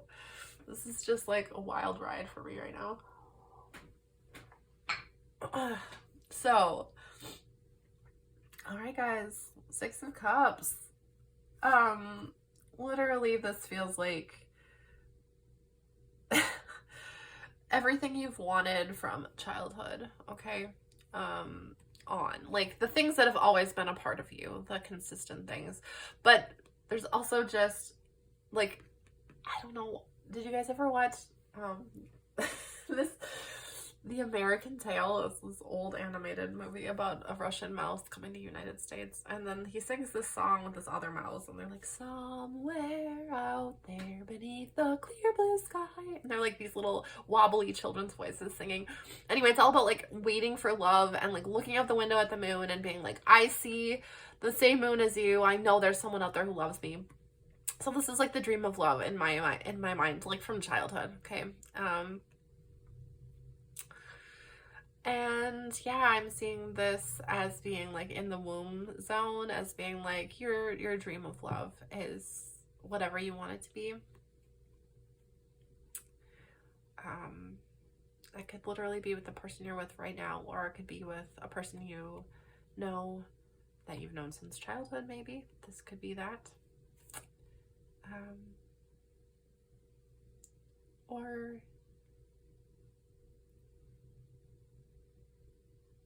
I don't know. Just the kind of love you always used to dream about, that then you kind of got broken about. Because isn't that how it works? Don't we all have like our initial, when we're little kids, we have this idea that, at least me, I had idea of love that was so strong. And then I also had fears about love that were so strong. And I definitely like manifested those fears first, probably. Like my life literally, from when I was a kid, I was like sure something would go wrong. And then things went wrong in the exact way I thought they would go wrong. So like, talk about manifestation. I didn't really understand manifestation at that point, but I definitely did it in a big way in my life. And anyway, I think this is just talking about that you're able to manifest whatever that pure, innocent, family, like type love that maybe you've never had, but you've always dreamed of, that's possible. And the fact that you're dreaming about it, and that you dreamed about it as a child, and that you dreamed about it in the darkest times in your life, and thought it was impossible. It's possible. It's so possible. The fact that you've been dreaming about it makes it, is what is making it possible. You are the dreamer of your own dream, okay? I don't think we understand that enough in this life. So just hold on to that and put that in your little, in your womb. Put that in your womb. Wow, how do you get that up in there? I don't know. Some fun way, I hope. So,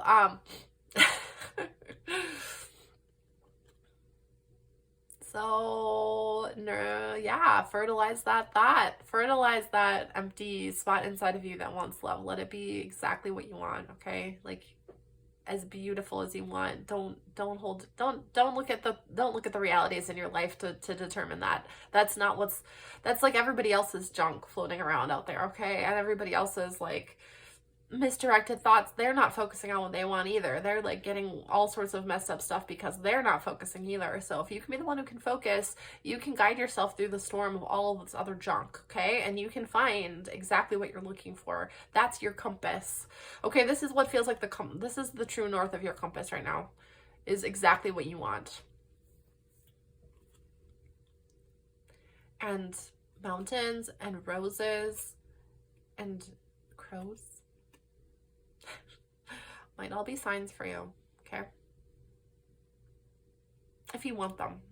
If you want them to be your signs. You might have your own signs. Okay. Should we go the same way we did before? Let's do the 4 corners. Fun and lightness. Ace of Cups. Okay, so emotions. Ace of Cups talks about emotions and emotional rebirth, renewal, and the fact that you would be able to have those fun and light emotions being like a huge thing for you. Like, maybe you've spent your life in the darker sides of the emotions. You've really, maybe you've been an emo kid. Maybe you've really loved sad music. Maybe you've really loved expressing those tougher things, the dramatic stuff, dramatic acting out even. Like, maybe that's been fun for you. And like, good job for like having fun even with those things, because I bet you did have some fun with them. But that there's maybe you can more fully embody the lighter side of emotions now too. You know, comedy can be dark comedy or light comedy, and either one of them, it's, as long as you're laughing, it's still comedy. So I think yourself is learning how to feel all the things and all the things it wants to feel, and not just be stuck in any of the darker stuff. Okay, so like, feel those depths, feel that, bring it into the light. This is exactly what we're talking about with the self, is being able to express the lighter side of things and express the comedy and the joy. That's what I'm seeing there. Okay. Down in the security section, we've got the 3 of Coins, which is the planning, the getting ready for. And in this case, looks like, why does it look like this person is like dancing off the demons? That's kind of what I'm seeing. So yeah, maybe you're maybe your version of planning right now. This usually talks about planning, getting ready, preparing, like collaboration type stuff. Maybe that is just like going out and dancing, going out and like showing your true self, letting your true colors like shine in a real tangible way that like other people can witness, that you can witness for yourself, that you can be like, yes, I did this thing, I did this fun thing that makes me feel good. And in doing that, like, you know, look at these people over there, these creatures watching somewhat jealously or angrily, like whatever, it doesn't even matter. Like your eyes are closed, you're not even paying attention. So I love that for you. I love that for all of us. Let's just keep dancing and not paying attention to any of the junk. Okay. And that is your way of planning. It's just like focusing. This is what I think the whole thing is going to be about. Just like focusing on what you actually want. Okay. So yay for you. Yay for that. That's the sword. And look at these guys have swords too. Oh, there's a sword there. It matches. And this is a 3 of coins. It's not even supposed to have swords in it. So it's kind of funny that this all happens.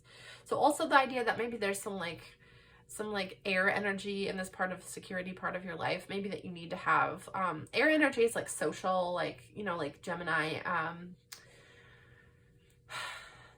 Aquarius, Libra type energy, that can be really fun or unique, or, I don't know, I think air energy can tend to appreciate the connective parts of being a human, socially. And so maybe you need that in this part of security and part of your life. Like maybe you're always going to be active and social in that part of your life. It's not like it's going to be a stagnant, boring security. It can be like a very active and fun. Yay. Cool. All right. Over in the thread, we have the Queen of Cups. And look at this beautiful Queen of Cups facing the same direction. And look at these beautiful threads of coral around her neck. So the Queen of Cups is very intuitive, very in tune, and look in the depths of the water in this particular case. So I think we're talking a lot about going into your depths and trusting that it's safe to be there and that you will be able to still be connected. You don't have to worry that maybe what's taken you down into the depths of depression before won't feel like that anymore. You have this balance of lightness over here, and that maybe this is what's bringing you forward, oddly, ultimately. I don't know. I can't tell. It's like it could be going both ways. The expansion is just happening. Boom. It's just everything is expanding for you. Wow. Okay. And you're having this mystical experience through it all that looks like all sorts of different things. Okay, so what did we talk about after that? We talked about these two surrounding it. Let's talk about the 8 of coins for a second. Now, I really, really love this story, and I'm very familiar with it. This whole deck is all like fairy tales and folk tales, and this story is about this girl. I don't know if I fully remember it. She,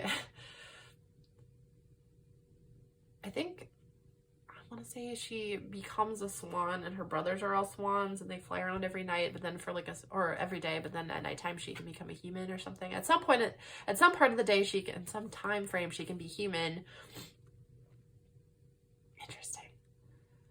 But then she keeps turning back into a swan, but then she falls in love with someone and she wants to stay human anyway. But then all of her brothers are like, there's like this weird thing. Okay, I don't actually remember the story, but I used to read it all the time when I was a kid.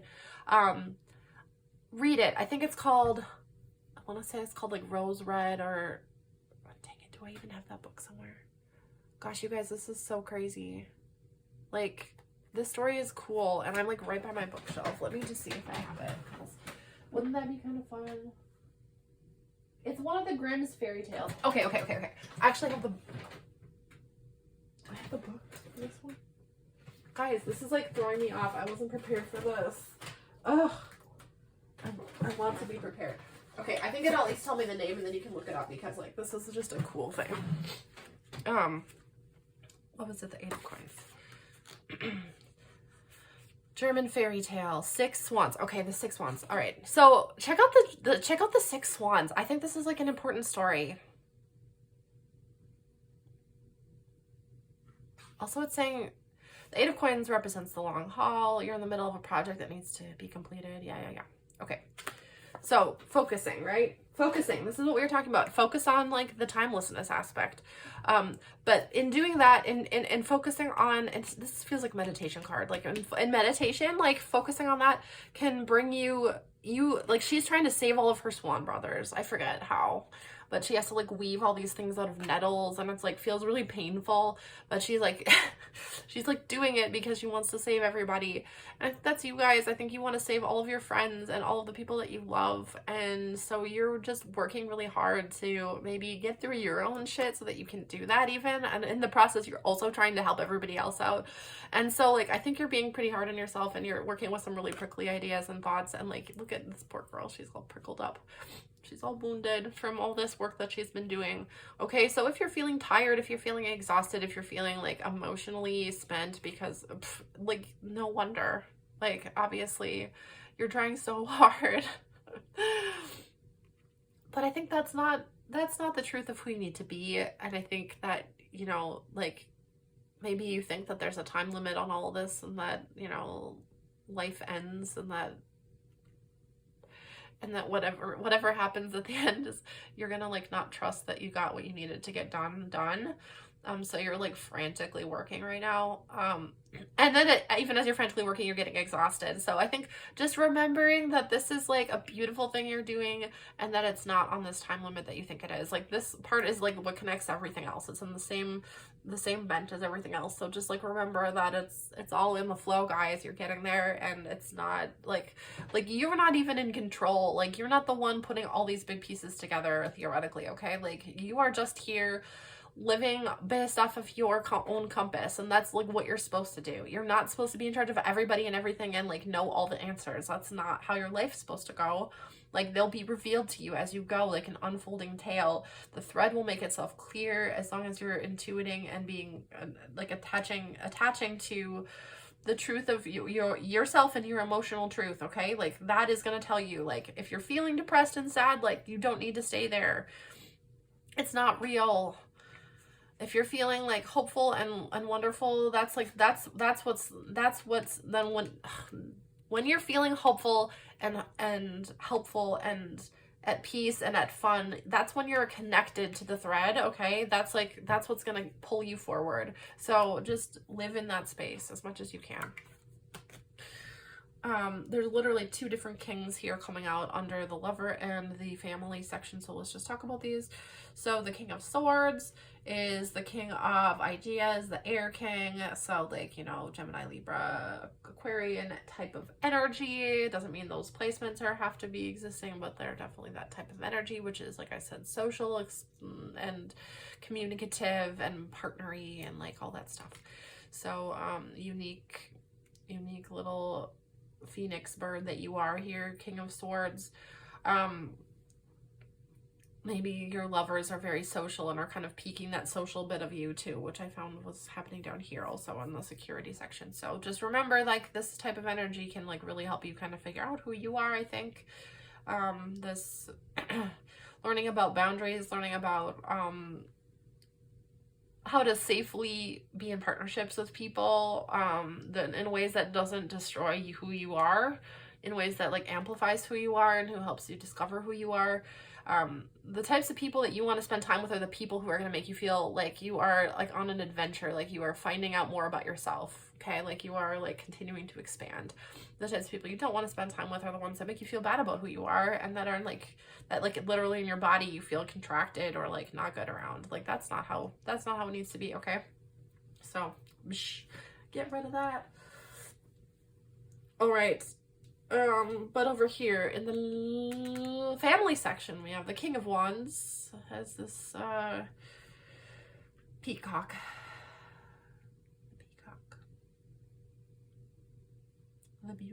The beauty in nature. When I think of peacocks, I think peacocks' feathers are some of the most uniquely beautiful things on this planet. Just, I mean, I know there's tons of feathers. There's ones I have access to, but like it's a really cool thing to have access to, right? Like, not only the big feathers, but even their little downy feathers are like this like sparkly blue, like crazy. It's like weird. So I think this ring, this family, this feels like, when I see ring, I think partner, and I know you're dealing with dismantling partner stuff over here, but I think this is maybe the partner in the family that you're creating with your desires. And I want to say there's a lot of passion there, and that your passion will lead you to this person, okay? Like, this person might be very passionate as well once you get there. This isn't really a future reading. This isn't saying you're going to find this person necessarily, but I think that your passion and your mastery of that will lead you to exactly where you need to be. With regards to the family situation that you want. And you might already have a family. That's cool. I appreciate that. But maybe it just doesn't feel quite right yet, or is settled. I don't know. Like you're going through some type of a transformation right now.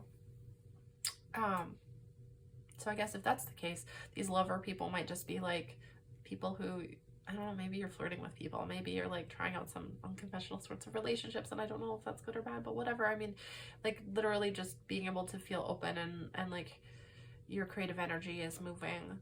But these are both sort of the hot extroverted kings in the deck. They're the ones that are like, go out and get them, flare up with all the sexy passion that you want, okay? Like this is like the big stuff here.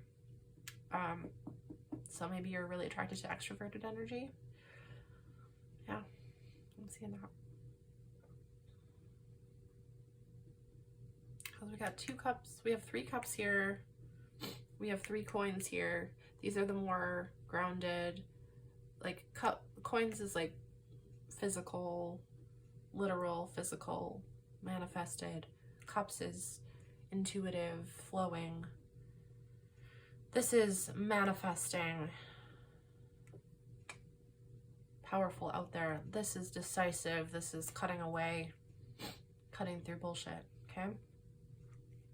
You've got all these different elements going on in different parts of your life right now. We'll see kind of what your focus is in just a minute, where you're most feeling drawn toward right now. But lastly, let's take a look at 6 of coins, which is the, oh my goodness, look at these coins here in the destroyer. There's coins coming out of this little, like you're parsing through, you're getting rid of old, and then so you're giving, you're gathering coins that you can then give away to other people. Okay, so whatever process you're going through is like an intensely healing process right now, and you're going to be able to use that to like donate to the world. Okay, this is going to be a big part of what you're able to give. So if this feels wounded right now, we'll just know that it's like a healing woundedness, like very Chiron energy, where like because you've gone through these things, you will have strength and authority in this area of life to really be able to say like this is how things are. So and I think this woman is friends with the bugs. Do you see this? There's like all these beetles and a fly. Oh, and a dog too, so a more traditional sense of like animal friendship. But I think like just thinking about, a lot of people really don't like bugs, and each one of these bugs is bringing or getting a coin. So maybe you're the kind of person who likes to or ultimately will end up giving freely this wisdom to people, to the outcasts, to the people that are rejected by society, to the people that need it the most, though. Which I think is kind of a very Jesus energy. So, I mean, people like to try and put Jesus in a box and be like, Christianity is this way. But truthfully, Jesus was like hanging out with everybody that society wasn't cool with. And he was like, these are the people who need me and my love. So I'm going to go hang out with them because I love them. And they're open to it. Like, those are also the people who were like receptive to it. Like, the other people were like, I've got everything I need, I'm cool. And he was like, I don't care, like, fine, go be cool, but you're probably not cool, so whatever. So like, just a reminder that like, you know, it's okay to love on those people that like, it's hard to, maybe it's hard to love them sometimes, I don't know. But then they show you things other people can't, so that's really awesome. All right, there's people in all these cards almost, or animals, but like, truthfully, I think these are the 3 that are coming out the most as people. So I think we'll do little mini readings about these guys, okay? Because I think those might be people helping you out. And I kind of want to remember where they were. So this one is the lover. This one was the family. And this one was the depth mystery thread. Somewhere between partner and best friend, okay? So we'll do a little mini reading on all of those. And that'll be fun. Okay. I'm going to pick the rest of the stuff up here. If you wanted to take a picture of this, this was a good time to do it. Like, just back the video up and do it, okay? I don't know. Sometimes it's nice to remember what your reading was about. I like doing that. And I really love some of these cards. The thread was just such a cool... This literally came out in an esoteric reading I was just watching the other day. She was talking about the thread. It's one of the ones about, like... might have been one of her new ones. So, if you haven't seen Esso's new stuff, check it out. Okay, I'm going to use a different tarot deck to clarify this stuff. So, let's start out with, should we do the lover first? Let's do the lover. King of Swords. So, I want to pull like an animal card. I want to pull an animal card. I want to pull one of these nature-y cards. I'm going to pull... and I didn't pre-pull any of these. Normally I would if I had like stuff that I knew was going to happen, but this whole reading has been like a mystery. So that's kind of the fun part of it. Oh my gosh, you guys. I didn't even do the... Oh, guys, I forgot to do the love compass part of the compass thing. Can I still do it even though the stuff isn't there? You guys, I didn't fail. Honestly, I kind of feel like that means that your whole compass is like... You're kind of like, it's like one unified thing, that it's like all kind of heading in the right direction. That's kind of what I feel about this compass, to be fair. Like, this one was so unique. Like, all the pieces fit together, and like there was definitely a lot of energy on the depth mystery fun lightness polarity. That was like huge. But I also felt like your true north being like the Six of Cups and like that childhood energy. I felt like that was like a real guiding like focus for you guys. I felt like the timelessness thing was like, there isn't a direction, there isn't a time frame, just like all of it working together, like one big cohesive thing. So like the compass is like is you. Guys, I don't know, like normally I would like spin it and be like, this is what you're working toward, and I just spun it and I kind of pointed down towards security. So I mean, maybe ultimately the thing you are kind of heading toward, that you're not there yet but you're heading toward, is being able to plant your sword in the ground and be like, this is my spot, I am going to stay here, and everyone else can come here and visit me, and I can go out from here, but I have a spot. So if that's something you're waiting for, I think that's probably real. Okay, I'm gonna leave it at that. Thank you for being patient with me for getting part of my whole dealio. But it's cool. We'll get this. All right, King of Swords, you already look like a phoenix, so that's kind of crazy. But is there another animal that might help us kind of clarify who you might be if you're a character in this person's life? Okay, I have two. The owl, and I'm not afraid of taking two here, and the whale.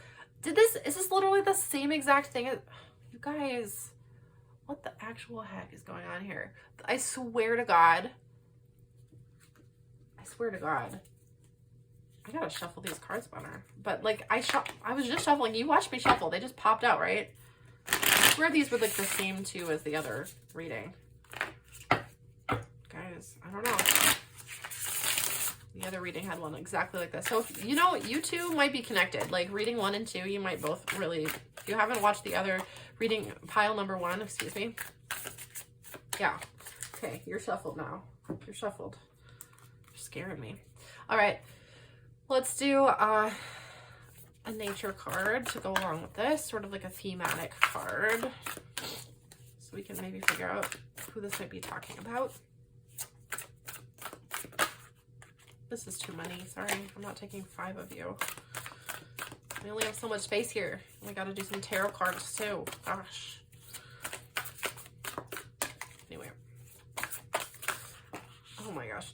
I hope you guys are having fun watching me like stumble through this, because that's literally like, I've just discovered that like my life is like a big like a big sloppy mess, and I used to get so mad about it. Like I used to be like, why am I dropping things? Why am I disorganized? And now I'm just kind of like, haha, that's cute. You're cute. Okay, well, what this is like, guys, you and pile 1 are definitely connected. or this is all readings about me, but I'm sorry if that's the case. So I'm hoping people resonate with this. Acceptance of love is your theme with the Lover card. Surprise, surprise. You're learning how to accept love from a wise and deep person. Wisdom and depth. Maybe an air and water person, possibly with those characteristics of, you know, Gemini, Libra, Aquarius, and also the water signs of Cancer, Scorpio, Pisces. So if any of those things are placements or energies that you recognize in your person, if that makes sense to you even, it basically just means this person is pretty deeply emotionally in tune, intuitive, wise, and is trying to show you some love, okay? So just freaking accept it. And I'm not even able to get a card out of this one. Okay, there we go. South Node, the past. Okay, so this person might be someone that you've known in the past. I'm going to use my trusty Rider Waite to ask some other questions here. So the last reading, I was pretty much just pure chaos and just made up questions on the spot for these people, and that's fine. But okay, there we go. I was going to pull like 2 cards for each of these questions. I kind of came up with actual questions because I was tripping the last one. So how are they helping you? Okay. How are they helping you? Oh, well, they're helping you find your passion. Ah, okay. It's just so obvious. It's so funny. So this person in your life, this King of Swords, this lover energy, and I'm honestly thinking this might be multiple different people that are kind of showing up in this energy for you. Maybe not. I don't know. That are either people even maybe from your past or people helping you deal with things from your past, okay? And moving through those things, learning how to accept love, learning how to feel passion. And this is fast-moving passion. This is fast-moving love. I think like this is like someone you could fall in love with right away. And that you can just immediately sort of like jump into a whole new system of thinking about love, even like stuff you never imagined possible before, like things you've wanted for a long time but you didn't even have the words for yet. This person is showing you, oh, like you deserve to be like wined and dined. You deserve to be like treasured. You deserve to have someone compliment you. You deserve to have somebody like look for what you need in this scenario and then purposefully give it to you. You deserve to have someone you know, talk dirty to you in a way that you've never experienced before. You deserve to have someone understand and pay attention and listen. So maybe some of these things are happening for you, or that's something that you're still looking for. I don't know, but this energy is definitely present, so I think it's happening whether or not you see it yet. So yeah, I love it. It's so fast, it's so strong, it's all wands. So, and also it does remind me a little bit of, because 8 + 1 is 9, and the 9 of Wands is all about just kind of like creating just kind of like waiting and like the end of the cycle, right, type thing.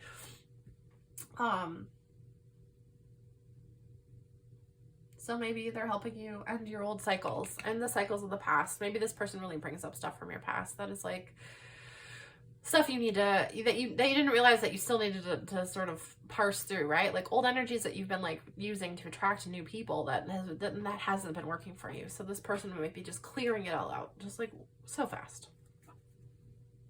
Okay, cool. And how are you impacting them? I'm just curious, because I'm like, it's kind of fun to know, right? Like it's a two-way street. You're impacting them as the Hermit. One more, we got one more. How are you impacting them? And the King of Swords. Wow. So you are a mirror for them right now. You are helping them not be afraid to be with themselves and to start taking a look at some of the things in their life as well. Wow. Because you guys are both, there's King of Swords on both sides here. They're showing up as King of Swords. You're showing up as King of Swords. This is also confirmation to me that like there is some element of this energy happening just for you within yourself as well. Like you're attracting this energy and it's like happening in you. Okay. So like this is like one of the craziest, oh my gosh, like this person might make you feel almost crazy, like how much they mirror you. Like you might just be like, you look at them and you're like, oh, it like might make you so happy sometimes, it might make you feel sick other times, okay, because it's so effectively mirroring. All right. And also I think in a weird way, neither of you are going to feel as alone even while you're by yourself anymore. You're going to have a sense that there is another soul out there who understands you, and so like you feel connected and not so scared to be going on your own journey. This little star here reminds me of like, you've got your own light, you're following it, and this person supports you in that. And yeah, you've got great boundaries with this person. Maybe that's some focus of your relationship, is developing good boundaries. And that you will fight for each other. Like you're both willing to fight for what the other person wants, and you're really willing to listen for that and like accept it like unconditionally. You're just like, oh, you need this, you want this, okay, I got you, like I'm there. And not only am I there, I'm like on your team, I've got your back, like I'm fighting for you, I'm rooting for you. So that's beautiful. I love that for you. Okay, what do your higher selves see as the purpose of this relationship? That was the third question that I just came up with because I thought that was kind of fun. So let's do 2 for that. Wow.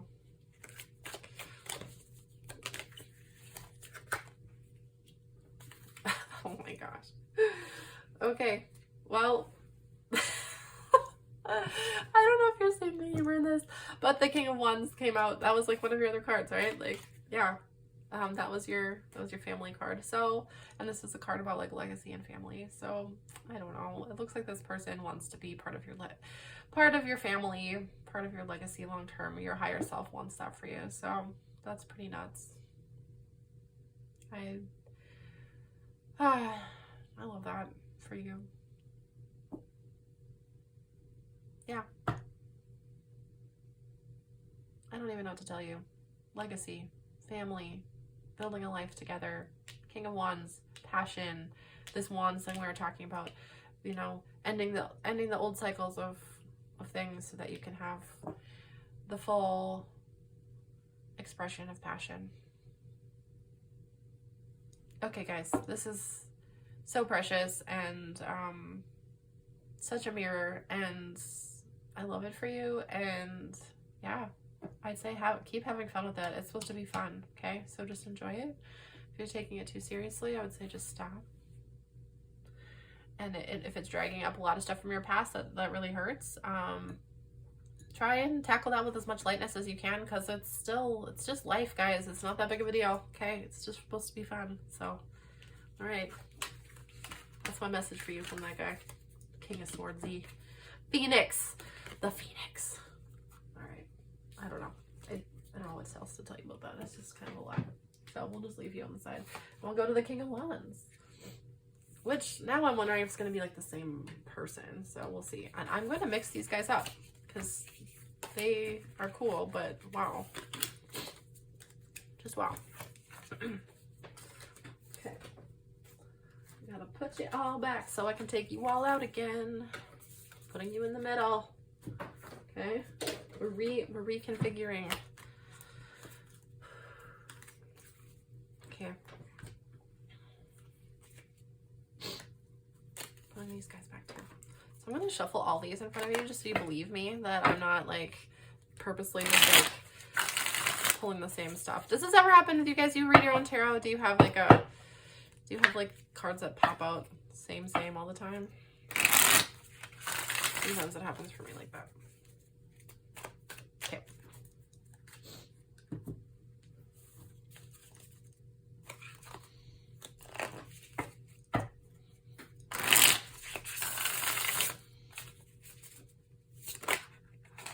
Okay, right away, rabbit. And frog.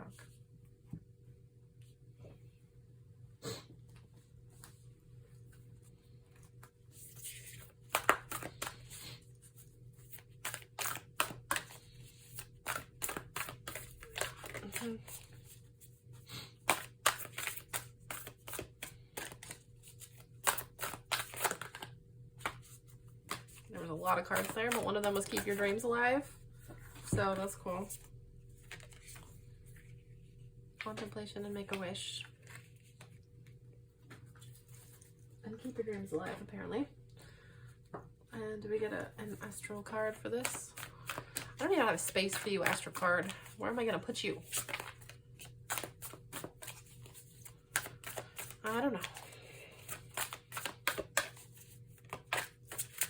Turns out this is a fun reading, though. I'm really loving this. 6th house sustainability. Okay, so this card was King of Wands in the family section for you, okay?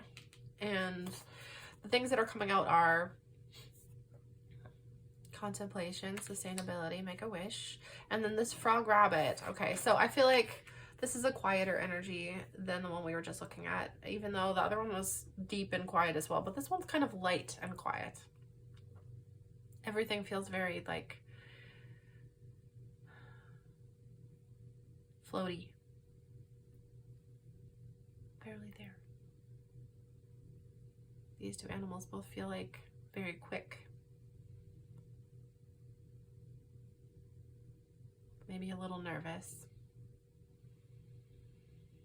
This make-a-wish energy is like, just blow. See where it goes, right? So I feel like this person, despite being in the King of Wands space, which is like the passionate space, is a very soft person.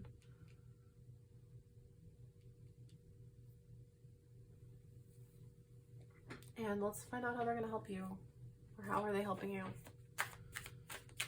Did I shuffle you properly? I did shuffle you a couple times. Okay. How are they going to help you?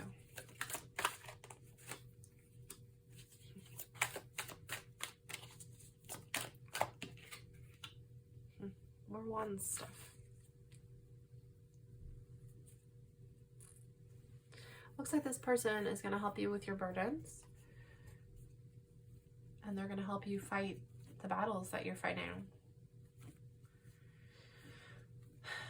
Which tells me they're a person who's really going to have your back in like a real stable way. Because someone who can help you with your burdens and who can help you fight your battles, like, that's a true friend, right? Like, they don't just have you during the good times, they've got you during the tough times. They're not just there for the short run, they're there to like, they're there to help you figure things out. Because much though we want to have fun and keep things light, and this person does keep things light, I think, in some ways.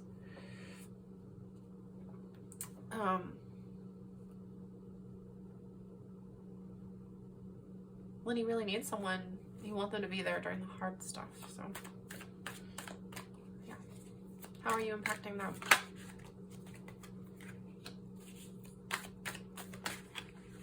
That's too many.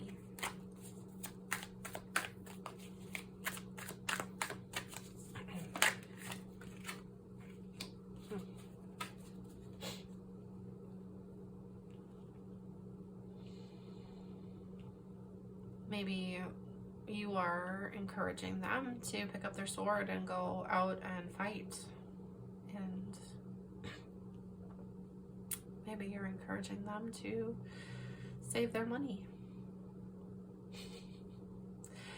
Sounds like maybe this person's being inspired by you to tackle some of the things in their life that maybe they haven't been tackling yet.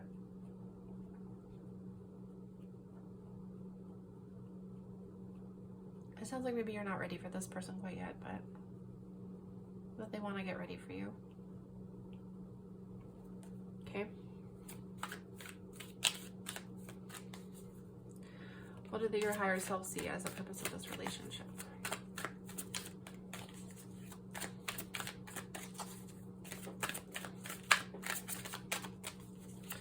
What do your higher selves see as the purpose for this relationship?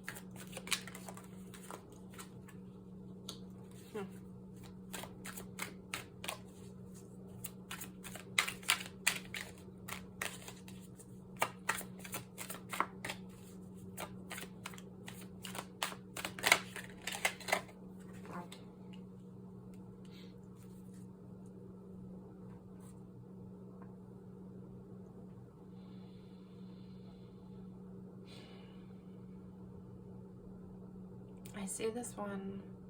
I'm feeling this one especially today as the ability to dream, the ability to see what is out there that you might have never known, the ability just to tap into possibilities. And then the world is sort of the ultimate culmination, right? So this feels like a really big relationship.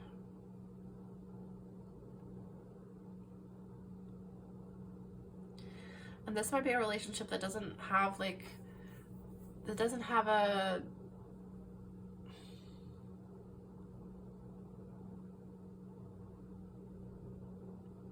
it doesn't look like other relationships. It doesn't look like a typical partnership or anything like that. I don't know if that's the case, but this person is a person who is in your life to help you realize what is possible and to help you dream bigger.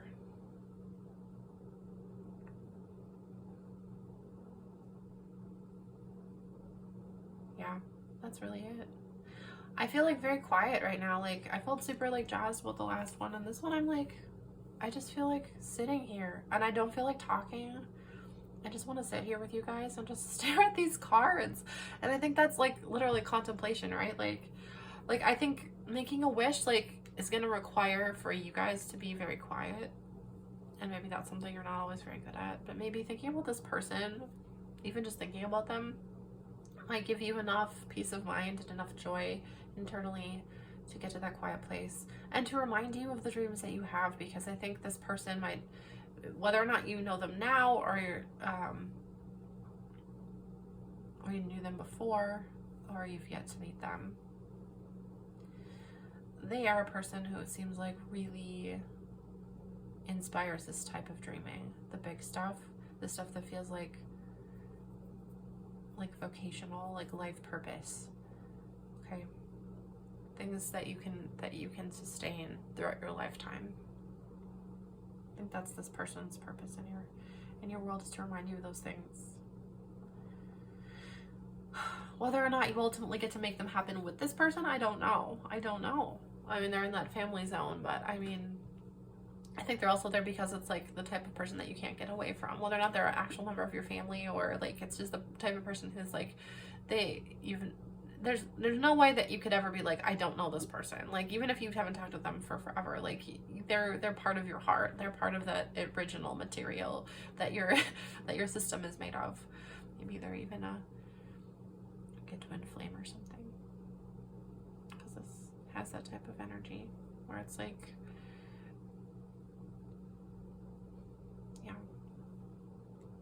this feels really big, guys, and I am like kind of not even wanting to put away these cards. I kind of just want to leave them here, but I'm going to. So if you want to sit with this energy any longer, just pause the video and just hang out, okay? But this video's gotten quite long already, and I'm having too much fun. So what am I gonna do? I don't know.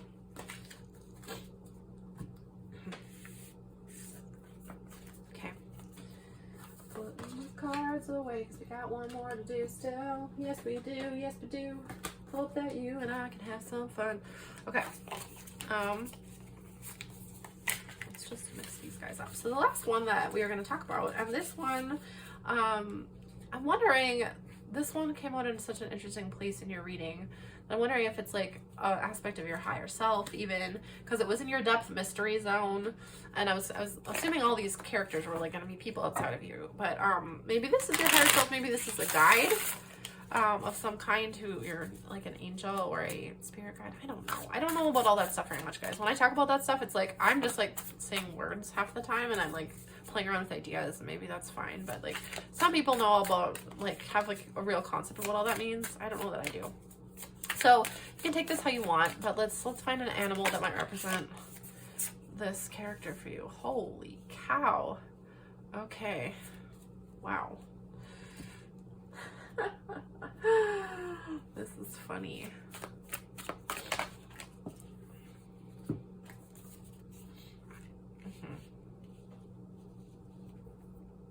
You guys have some serious energy going on in this zone. Holy crap. Batman. All right. have to look up hyena because I don't even remember, but I know what a vulture is, and it's like really big. Okay, so I'm just gonna lay these all out for just a second, and we'll find a place to put them.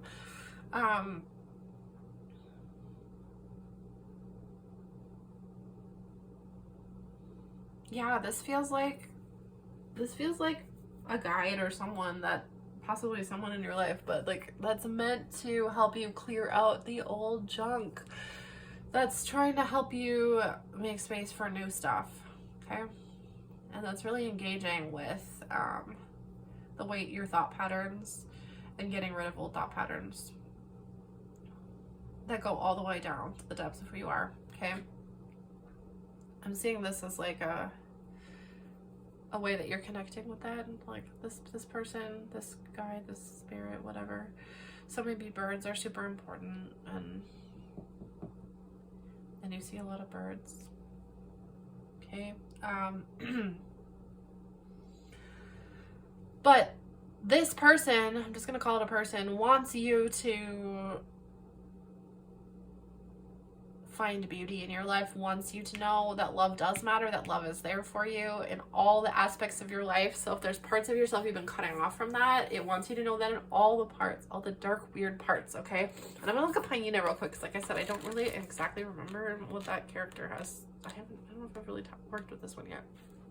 It's a fire character though. This is fire, this is air energy. So hyena. There's not really an order in this one, but I'm gonna have to find it. Anyway, there you are. Okay. Goodness me. Maybe he doesn't want me to find it. This is like hard to find. Humor, wit, sarcasm. The hyena personality is a jokester and a crowd pleaser, but below the surface, there are unfulfilled dreams to be realized. When your hyena card appears, it's time to reflect on your reliance on sarcasm and humor to express your truth. Are you using jokes to hide old resentments in relationships or mask things that you feel uncomfortable discussing? What would happen if you took your goals seriously? Yes. So I think this, between the vulture like clears out all the old junk. The vulture eats all the dead animals, eats all the dead stuff, okay? And the hyena is like trying to cover up some stuff here. So I think like we're literally going down through all the depths of like the places that you can't even talk about yet because you're hiding them even from yourself. Like you make bad jokes about them when you're journaling, you like skirt around those issues because it's like, it's so gross feeling to you. This person's helping you, this guide is helping you get into those places and see that they're not so scary, okay? They're really not. There's light to be found there. There's beauty to be found even down in those places. Like, you might not understand how that's even possible, okay? But like, it's possible. The way you think is possible to change, okay? I'm gonna just go right ahead and we're gonna jump into how they're helping you, because this is, otherwise I'm just gonna get lost in this whole preview part.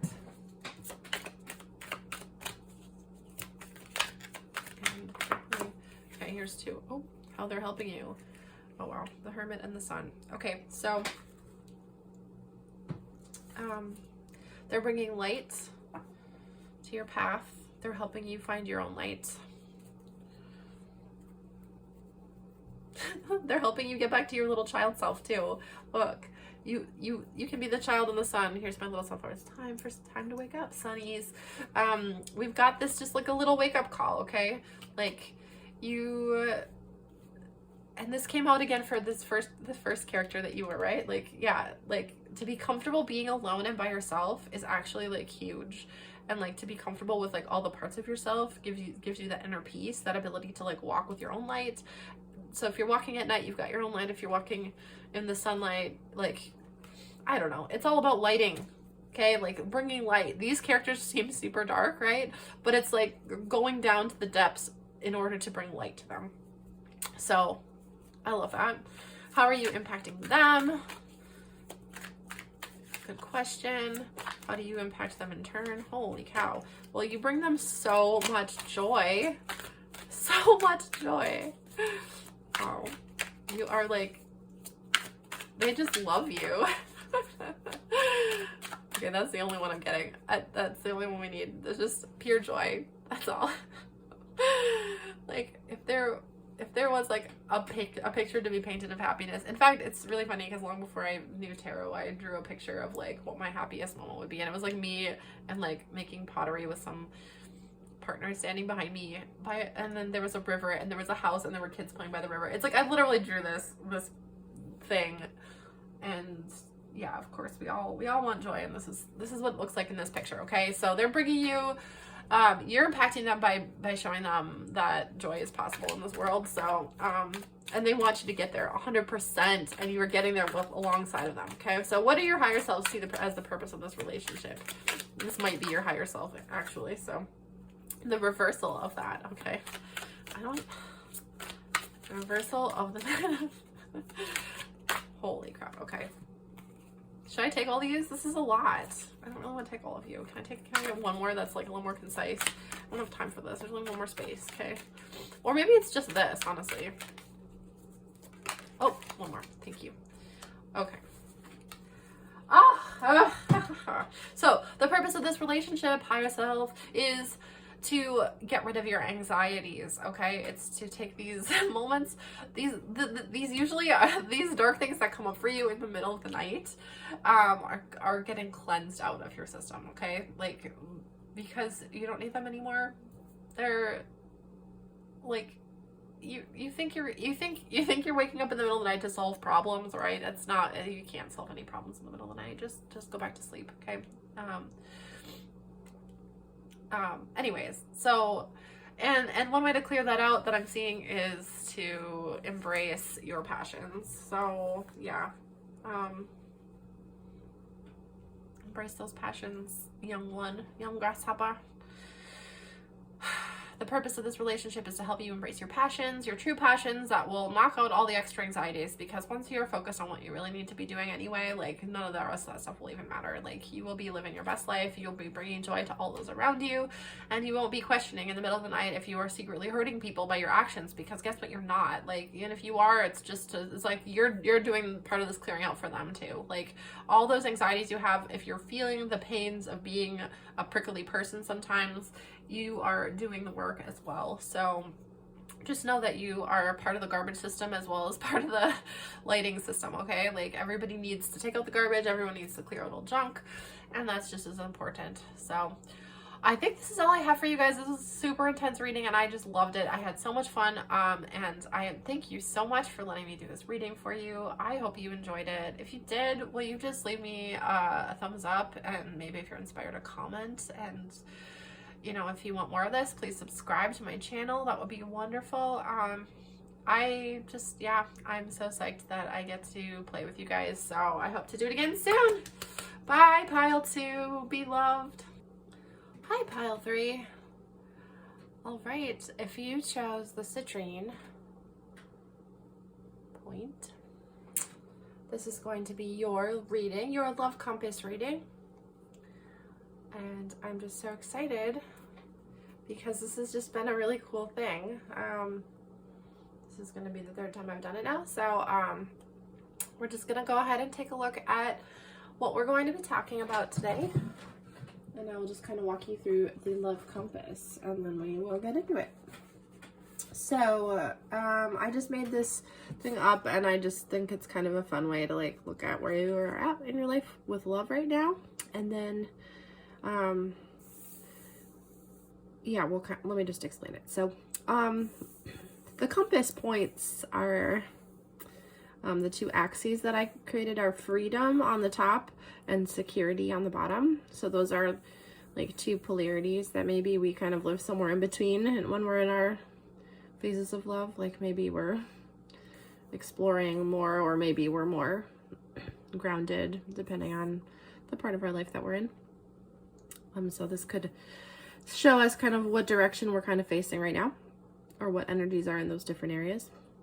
And then we have this polarity of fun and lightness to depth and mystery. So once again, there's energy is going to fall, our current energy is going to fall somewhere in there, and kind of what we're looking toward and what we're heading toward will be made clear here, hopefully. And then I kind of just threw some like characters in between these. They don't necessarily have to make sense in your life this way or anything, but it's just kind of a fun extra little note. So between freedom and fun, I put lover. Between fun and lightness and security, I put family. Partner is between depth and mystery and security. And then best friend or friend is between freedom and depth, mystery. So these different relationships could bring those energies into your life. Obviously, there could be other relationships bringing those into your life as well, or, you know, they could be mixed up a little bit, but it's just kind of for fun.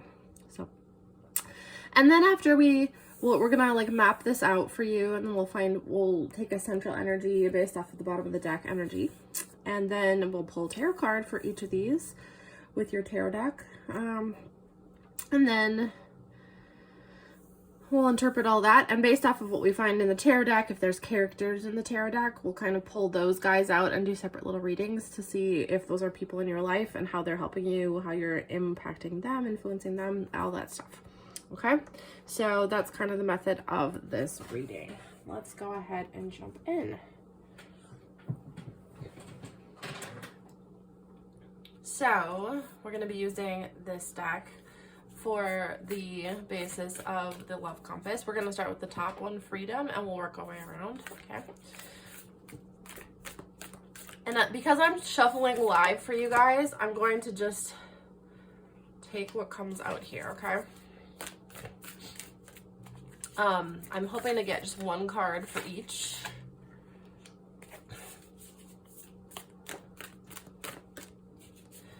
If I'm getting doubles or something, I will not take them because there's just too much stuff going on already, and I want to make sure that I have some clarity on at least this compass part, okay?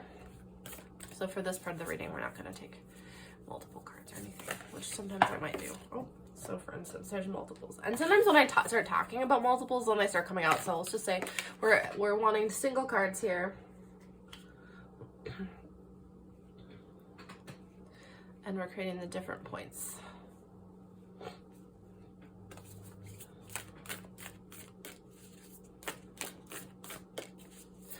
This deck is really quite fun. This is a Krans deck, and she's just got like this artist spirit that I really love. And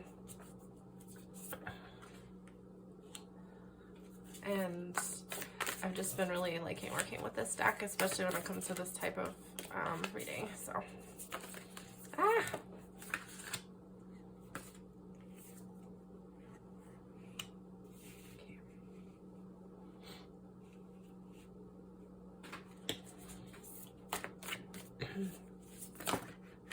that's too many.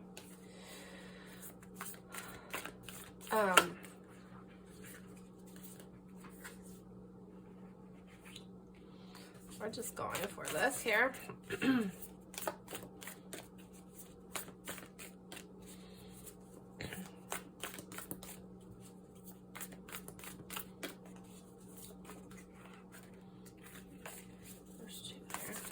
Guys, we just need one for depth mystery and one for best friend, okay?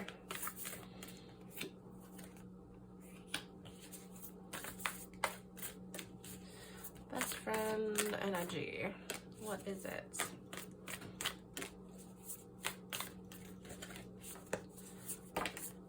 Too many. Maybe, dang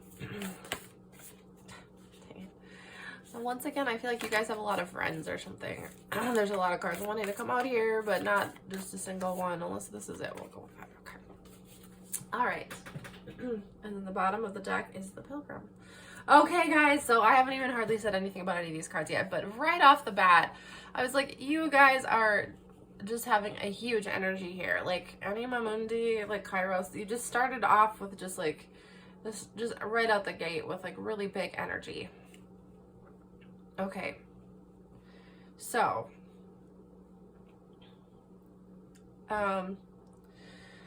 just start by checking out the middle of the deck energy. This is kind of like the central energy maybe that you're in right now, which is the Pilgrim, which tells me that you are on a journey toward a sacred thing. You're looking for something. Pilgrimage is like a lot of times like a journey taken for the journey's sake. So like in different spiritual practices, like I think Muslims make a journey toward Mecca once in their lifetime. And so it might take them their whole lifetime to get there, but the whole point is that they made this journey. I know there's like a place in Poland where they go visit this particular Madonna and child in Częstochowa, and people will like walk there on their knees for miles and miles and miles just to get to see this Madonna, and that's their pilgrimage. It's just like that journey of suffering. So it's like people just tend to be looking for an inner truth or a sign that they're doing a spiritual act. So I feel like at this point in your life, like you might be really devoted to your spiritual practice. Maybe you are a spiritual worker. Maybe you are a teacher of some kind. Maybe you just meditate or spend time imagining the world becoming a better place in your free time. Maybe you really like to think about the collective as if they're like your friend or lover or something. And I just, yeah, this is a really beautiful, really rich energy here. And it seems like you are definitely on a journey. The journey is happening in a big way for you right now.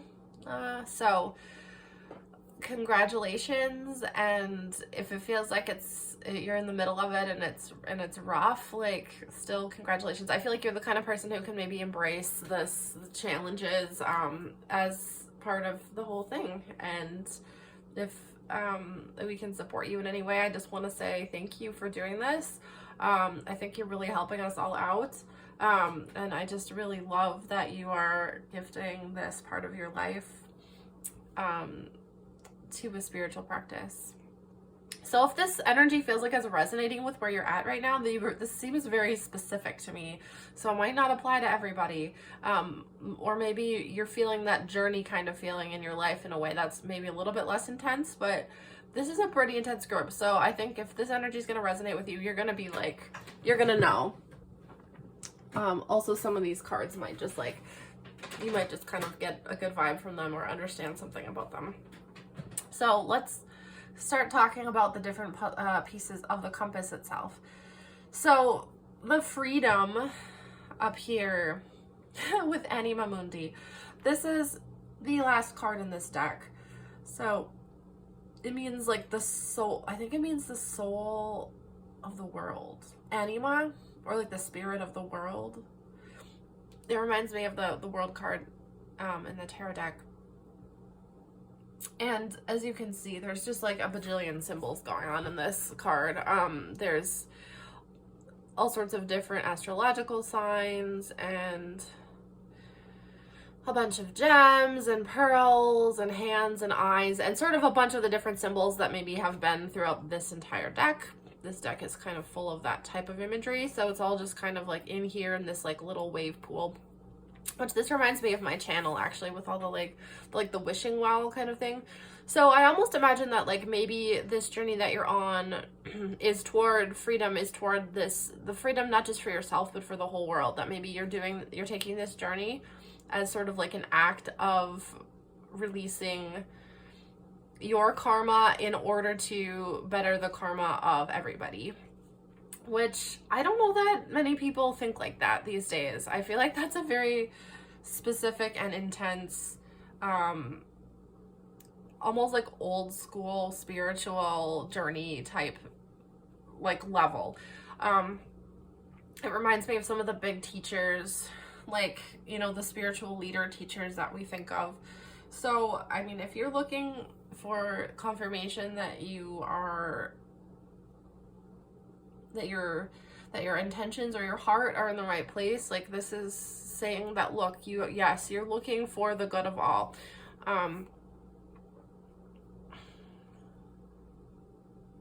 The only interesting thing about this one might be that the star might sort of be like upside down or coming down to the earth.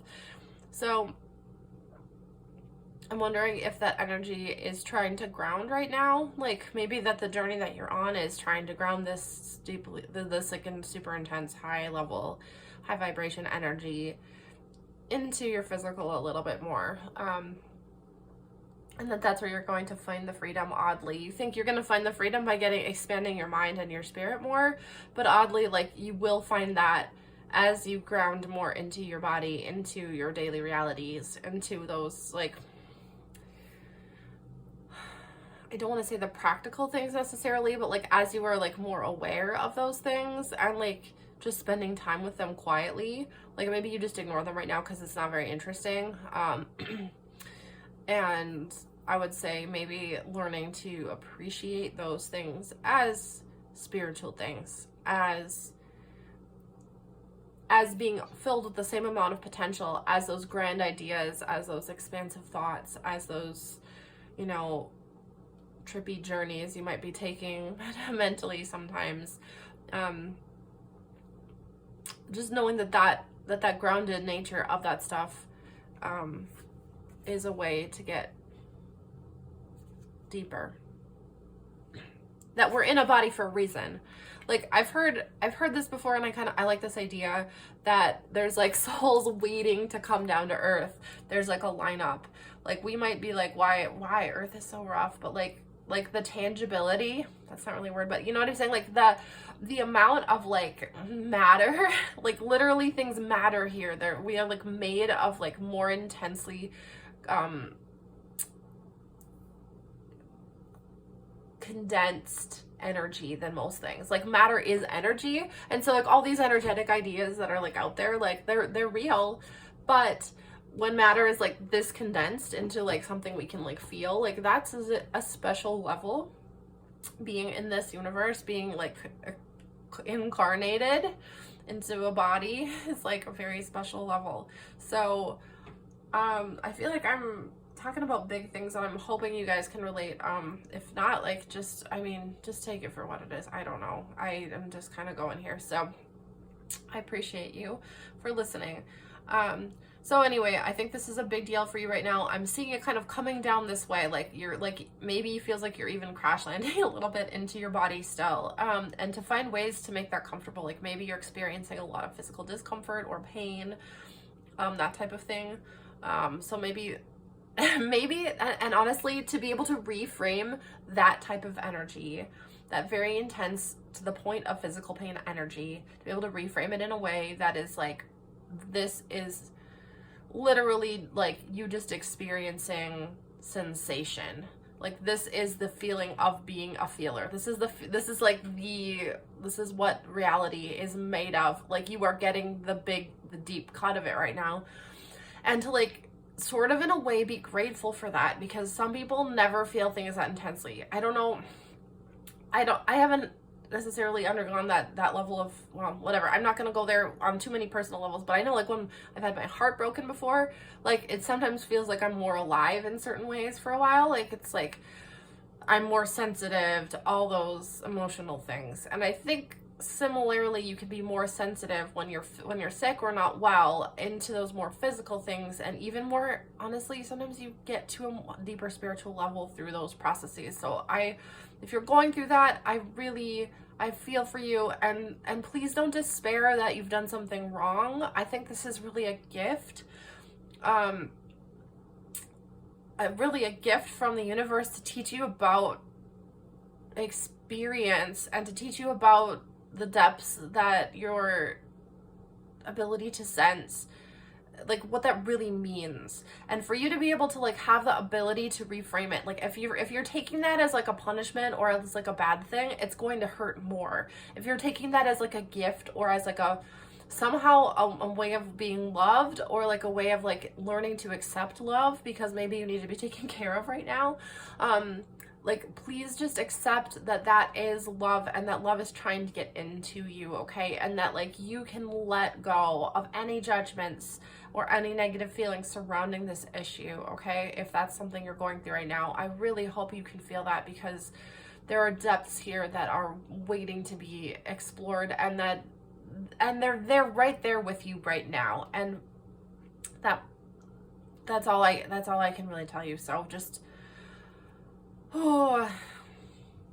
let this reading be a prayer for you, okay? Let it be just like a way for you to just deepen your connection with yourself, please be gentle with yourself mentally, okay? That is the one thing I can say is like, do not accept everything as love, and I think you will see things blossom.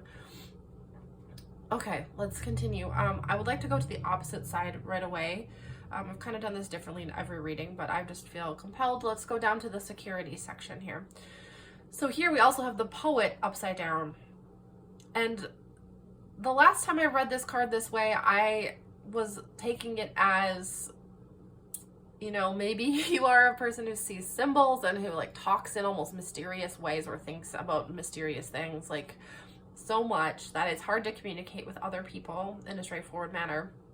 And I think that this is saying like in order to feel more secure, you're going to have to learn how to say things more simply and to speak like without so many big ideas. I mean, that's lovely and wonderful that you're able to have those, but sometimes you just need to be able to say what you want and not have to like not have to qualify it, not have to give a big story about it. Just be like, it's so simple. I want to feel better. I want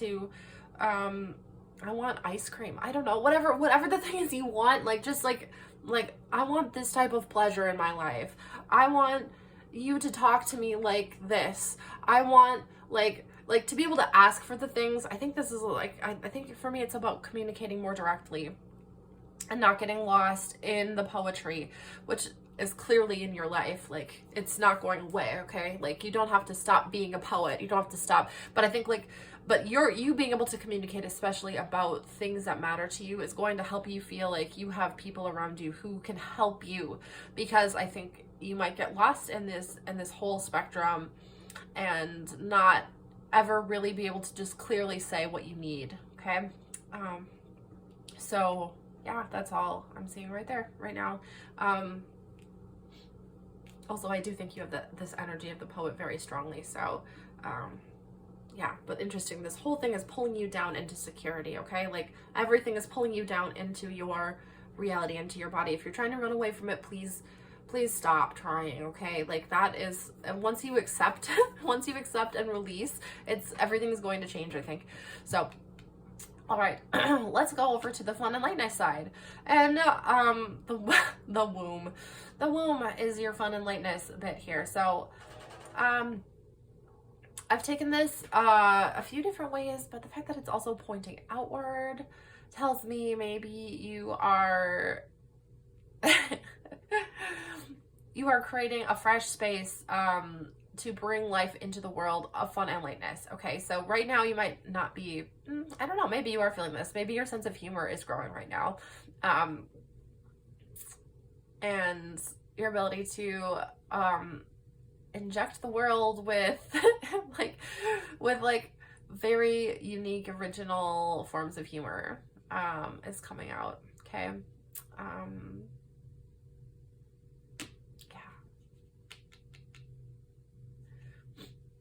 Because I feel like a lot of this is super intense, and even this feels like an intense card, but like the womb is like it's a place for growth. So maybe this is also an area for growth for you. Like fun and lightness is an area for growth, and it's supposed to go outward. It's supposed to like have it but play with other people and like continue to like expand out into the world, okay? Like through your playful nature. So I would say maybe even like watching comedy, and maybe even thinking, I feel like thinking about like how like some jokes, maybe writing your own mini like comedy set, just even for yourself, but like I don't know, also just to share with people kind of some of your experience.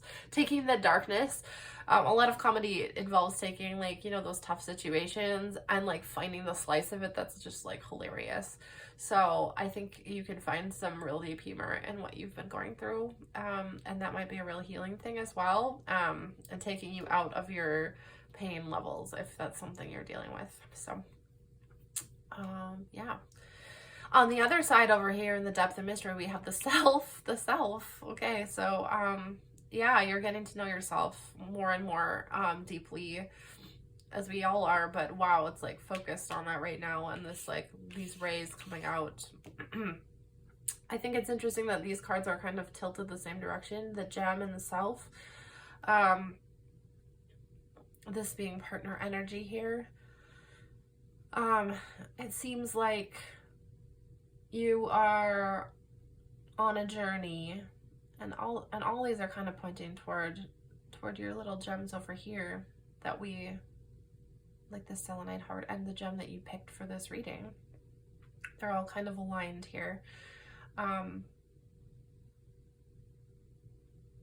So I think you might have a real gem of a partner that's helping you through this. Or your partner's also being cut into a gem through this experience. It might be hard for both of you.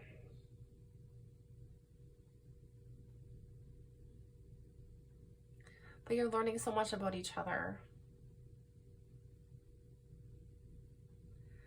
And love is coming through for you in a new way that's gonna light you up, that's lighting you up.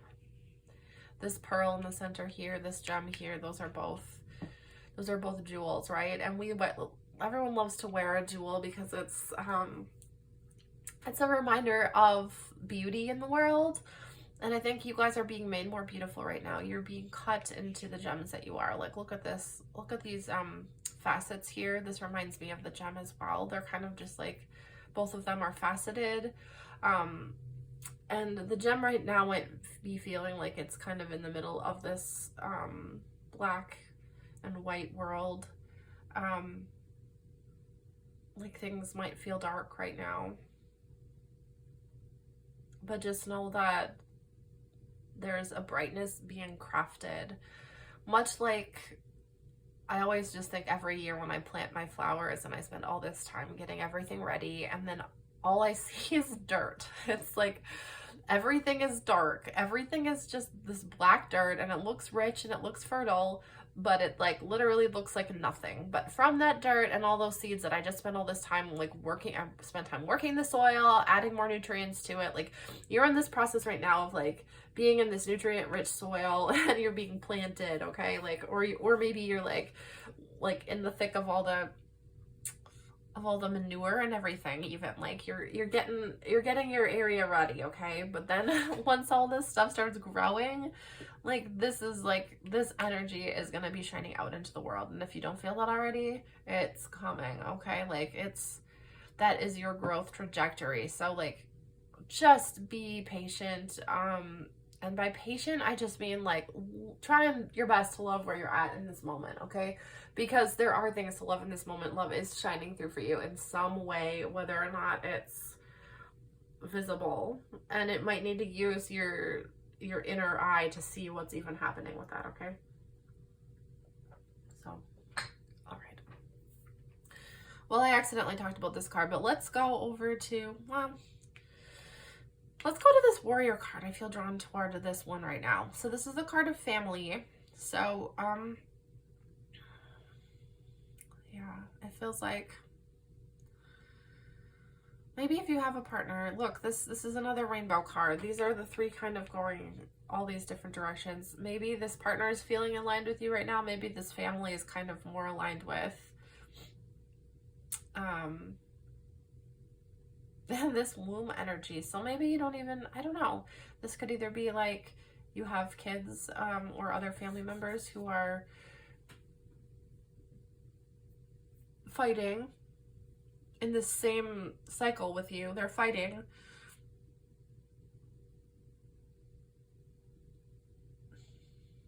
And growing stronger because of it. And learning how to be more hopeful as you are. I think you're all connected in this rainbow energy here. And there's a little bit of it up here too, and of course here. But there's rainbows going on a lot in here, guys. And I think that this is just saying that there is that hope at the end of the storm, that promise, that Noah's Ark story, right? Where there's the rainbow after the flood that wipes out all of the negative things. It wipes out so much of the world, you think everything's gone for a while. But like you've hung on to the things that you need to start life over again in a more beautiful way. Okay, so just to know that like the things that you most need in your life have not gone away, that they are still there, that they are part of this whole journey. This snake reminds me of the healing card from this deck, where it has like the healer has a snake with 3 heads. So I think this is one of the healing sort of parts. This is one of the characters in the life that's going into becoming maybe a healer even through this process. So they might be also feeling some of this depth and some of this fear and some of these like shedding old stuff is gross, right? Like it's like you have to see it first and you have to let it go, and it's like and then when you've done that, oh my goodness, like the light that can come through someone who's like that deeply cleaned themselves out is like crazy. So just know it's all kind of headed this way, and it's headed out toward the world. And I think that this character, the family members, are developing a sense of humor and fun and lightness through this process as well, because they're kind of pointing in that direction. So just know that that's happening, okay? That's real. On the other side of that, the best friend, the friend, is here with you, letting go. Feels like letting go, letting the things flow, right? The river just keeps flowing. It doesn't stop though. It doesn't, like, you can let everything go and it still keeps coming, right? Like it's like, it's the process of appreciating the fact that things keep moving. So this friend is here to help you, to remind you, or your friends. This could be many friends. And to be a mirror for you as well. This horse reflecting is the mirror, right? So you're surrounded. You're surrounded by beauty, by beautiful energy. And this is an energy that many people never get to know about. Many people live their life really isolated. And it seems like you are going to the depths of like how much people will hang in there with you, which is incredible.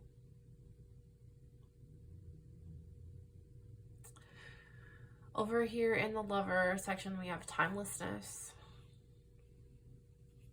And this one's kind of arranged so that it like lines up with the whole circle. It's kind of like at that slight angle, which like reminds me of the thread that's connecting all of this together, which is that time, it doesn't really, time exists so that we can perceive things not all at once, because the way that we live in materiality, like things can't happen all at the same time. And the way that stories get created is they have to play out over time.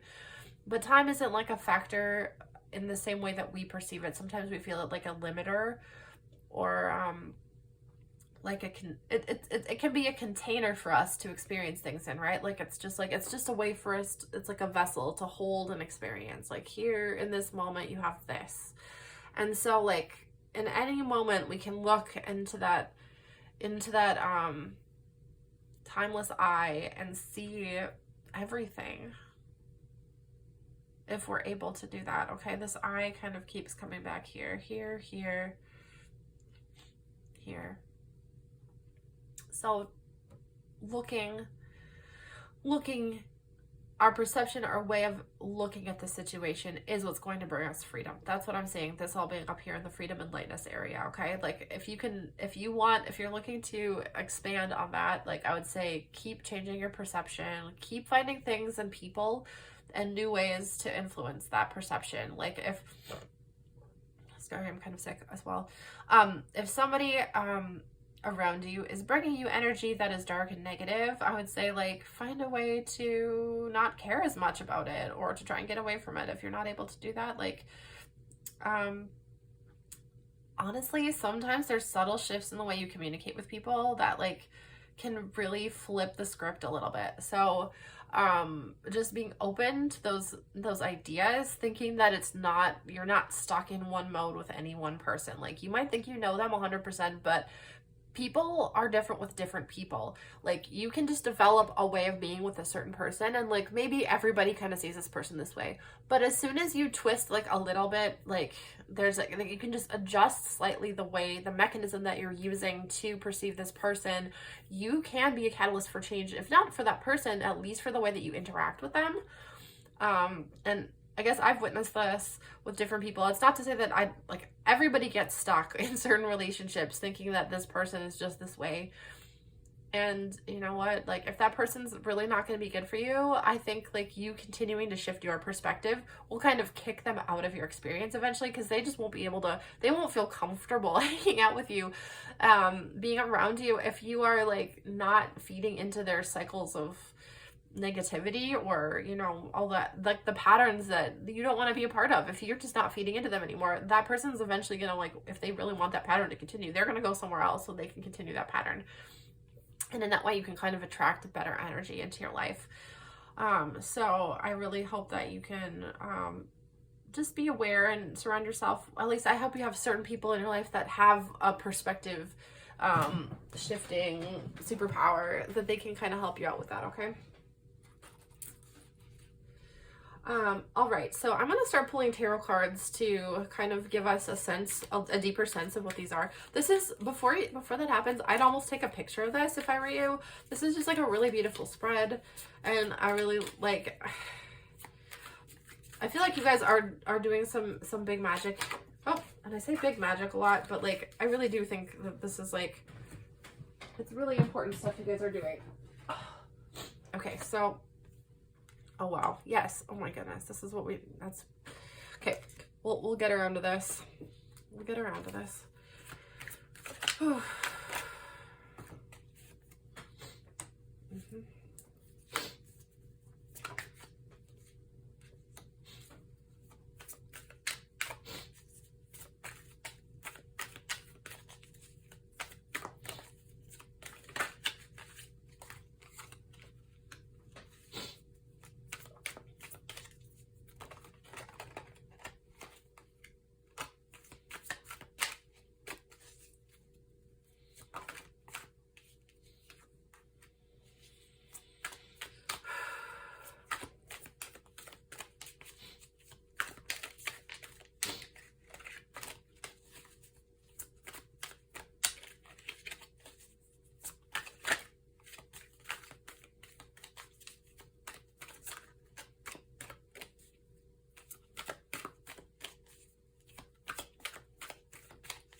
I'm pretty quiet right now while I'm shuffling. I'm not always like this, so this is interesting. Okay. All right, so we have up here, as I was saying, this pilgrimage that you're on toward getting down to the soul of the world, so to speak, the animating principle of the world. You're doing this not just for yourself spiritually, but to be able to give back to others. Okay? This is, you want to be able to give to others. And I think it's pretty interesting that this card is surrounded by, it's the pentacles, and then the guy has the little, the scale, right? He's like giving out fairly to everybody around him. And I think being surrounded by this Knight of Pentacles, look, this Knight of Pentacles is also giving, look, on the other side you have Justice, which has this exact same scale here.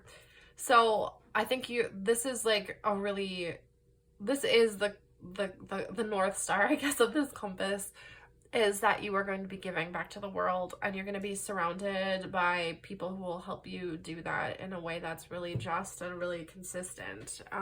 The Knight of Pentacles is just like bringing the good stuff here, slowly but surely, okay?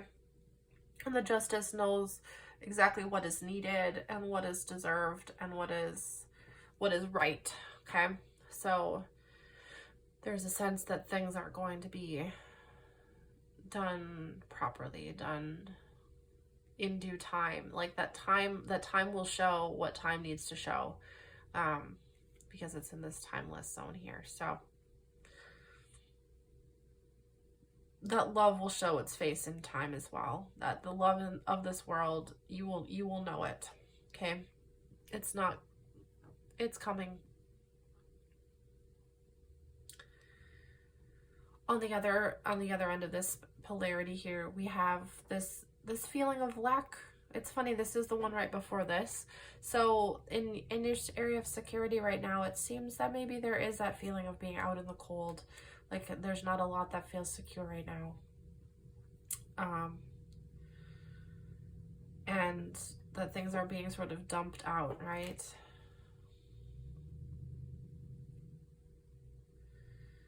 You've maybe fallen on hard times. And I've seen that throughout this reading, that you guys are clearly going through something right now. It's probably, it feels like challenging health issues to me. So I'm seeing like hospital beds and stuff, and I'm not sure if that's you, but if it is, I know this is a hard place to be, but it's part of the journey. And it's just like a season of the journey. Like it's like going through an intense winter, or maybe some of those last storms of winter where you're like, I don't think I can handle one more snowstorm. But the snow can melt quickly and easily. So it's right there. It's just a little turn of the earth away. Okay. And yeah, see, this guy's kind of a little broken physically right now, and you know, like I'm seeing that like the freedom is that you want to be healed, you want to have that thing to give back, and right now you don't feel like you maybe 100% have that. So your desire will lead you in that direction if you can focus it. Okay. So let's look at this polarity of lightness to darkness. So in the lightness over here and fun, and lightness to darkness, I mean, depth and mystery is dark, but it's mysterious and cool too, right? So don't be turned off by that. But the Ace of Cups being in this in the fun lightness section tells me that you are due for a revitalization of those feelings of fun and lightness. That is something coming into your life, that's something that needs a restart. Okay, that's so like be aware that that's coming in, that can bring you the juice that can help the rest of this all heal and flow. This is the only purely water card we have in this section here. So I think this is telling you that if you continue to look toward your lighter, easier feelings and focus on those and feel as good as you can in every moment, you are going to be led out of the darkness that you are feeling right now.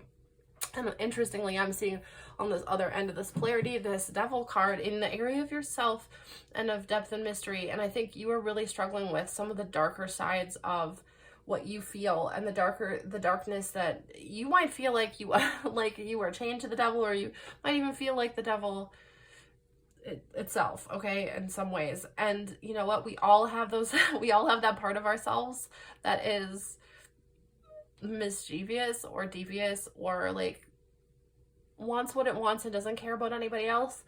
And you know what, like that's we call that I think we call that the shadow side, because it's like still a potent part of us. And if we ignore that part of us, like it doesn't go away. It just ends up coming up in really weird ways. And I think the people who ignore this part of themselves the most are the people who have like the biggest chasm between like the self that they're trying to show to the world and then this other like the demons can grow so much stronger when they're in the darkness, okay? So I think you're bringing light to these things right now for yourself. You're really seeing all the parts of yourself that are like hard to look at, and you're really like unchaining yourself from all of that right now. And so like you were doing some big work. This is huge. This is not easy. This is not necessarily desirable work for some people, but you are on this journey. You're on this pilgrimage, or I think this is partly what you've like asked for in this lifetime. Maybe you didn't realize this is the way it was going to come, but like you asked to be free of these, like you asked to be free from the chains that bind you to anything, right? Like I think you want this freedom to give so that you can give to the world 100% with everything in you. And this is like this energy feels very like, it feels very ultimately selfless. But don't be afraid of looking still at what you really want, at the depths of what you want, because those desires, those things you want, like, and this is what this card talks about, is like stuff that's still potent. It still has energy there. So don't disregard that energy, okay? It's like coming from some place. It's trying to get you something. What is it trying to get you? Like look into it and just see like what is this guiding me toward? Okay, it's still you don't have to like live in that space, but like just don't be afraid of it, okay? Like literally we all have it, and it's coming to life for you, and you're doing this incredible work. So I'm really proud of you. And yeah, I think you're a person that's going to be able to help other people through their struggles in that regard as well. Okay, and that's something not everybody has. That is a rare thing. I like to look at these two together. They feel very close in this reading. The partner energy here with the gem. And this partner energy is holding a space for joy and for happiness. And it's so beautiful. This four of wands is one of the cards that just speaks to me of joy without reason even, right? Like, it's a celebration for without cause. You don't need a reason to celebrate to have joy, okay? Like, you don't need even like, you don't even need to have accomplished anything. You just need to be able to be joyful. And like building this little this reminds me of pergolas, which are like those, you know, 4 posted, like some people have them in their yards or gardens. They might have like a web of like branches or something else between them, and they might have lights on them or something, but they're like little like roofless patio kind of type stuff. And like, I sometimes wonder at the real purpose of them, but they make me so happy, and I know someday I want to have one in my yard. And so like, I think this is like a symbol for me of like that joy that just like, it doesn't have to have a purpose. It doesn't have to like protect you from the rain. It can just be something beautiful that makes you feel happy and like celebrating. So I think that this partner energy, this like spot, like in the depths of who you are, like this, whatever this energy is very close to you. So like, you were very close to this energy of joy. So just know that it's there. Okay. It's there, and it's bringing you closer to what you ultimately want, which is that I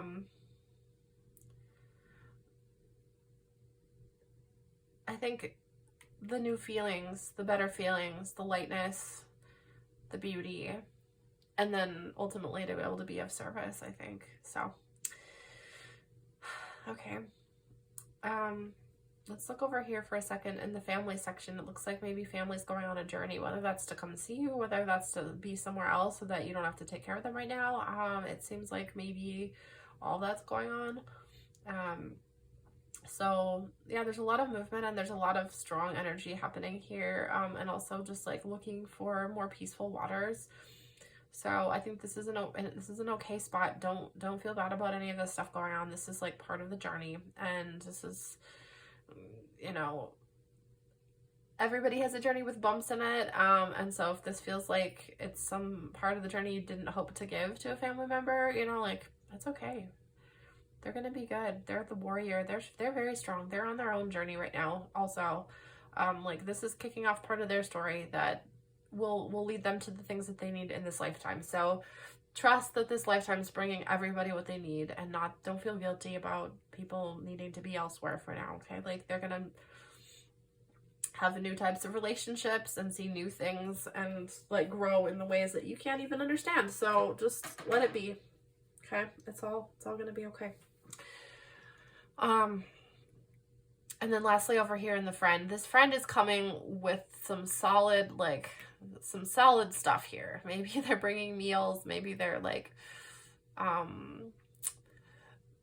yeah, they're coming in on their horse just to bring you real, tangible goodness in your life. Okay, so just appreciate the heck out of these people. This is like such a good, solid. You have good, solid friends. Okay, or best friend or whatever. Like, this is good. You've got what you need. Like, you're on a journey, but you are not alone. That's what I'm getting from this. You are not alone, and you are probably, I don't know, I feel like a real firm, grounded part of society, you know? Like, I feel like some of the things I said at the beginning about like I think I started this reading out in a certain vibe, and I think I'm like in a totally different space now. I think I've just kind of gotten to know your energy, and I feel like you're just a really strong person, and you are doing work that you didn't really think you were going to be doing. I feel like you've probably got a firm religious like foundation, and that you are like really on a path of love, growing in love. And I want you to feel ever more empowered by that, okay? So I was planning on taking some characters from this reading, and I feel like this Knight of Pentacles is one of the characters. So we'll take this guy, your friend. We'll do a little mini reading about that. Do we even want to do a reading about the devil? Let's do a reading about the devil. I'm curious. That's yourself one. So this is like a very personal, it's a very, very personal reading. I kind of want to do one about the partner too. Can we do that? Or do we want to know about the family?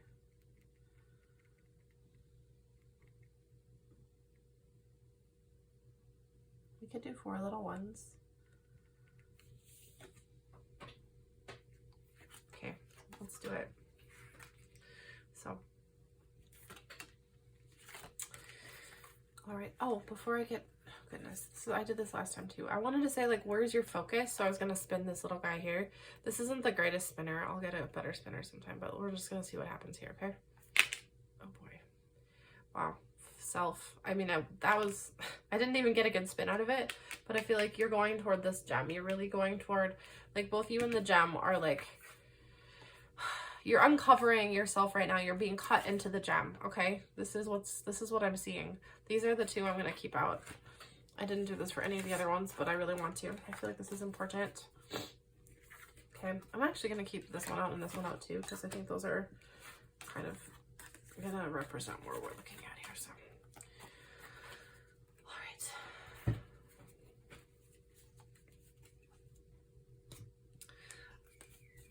Now I'm going to clarify these guys with,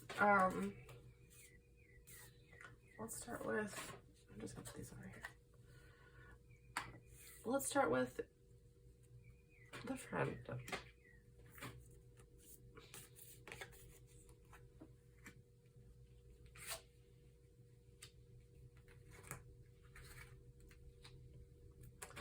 And we'll ask a few questions. How are they helping you?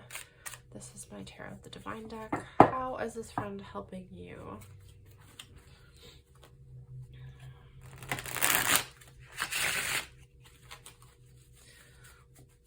Or friends.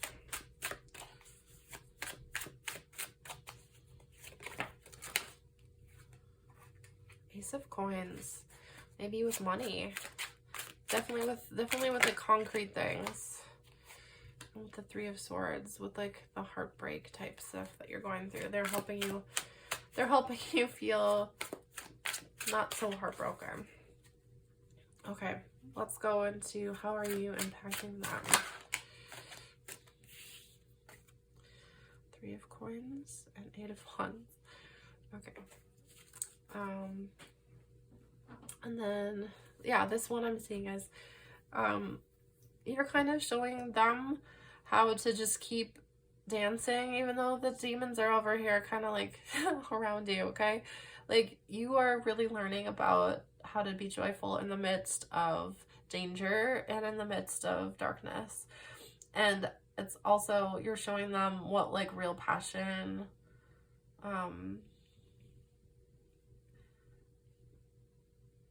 the speed at which healing can come once you get aligned, I think, is what I'm seeing here. Okay. What do your higher self see as the purpose of this relationship?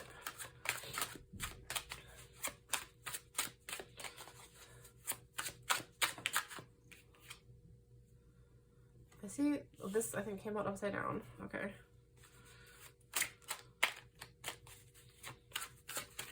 One more.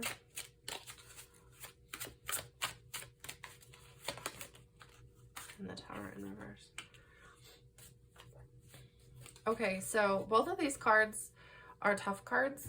The 8 of Cups and the Tower. And in reverse, I see as this, your higher self see the purpose of this relationship as being the antidote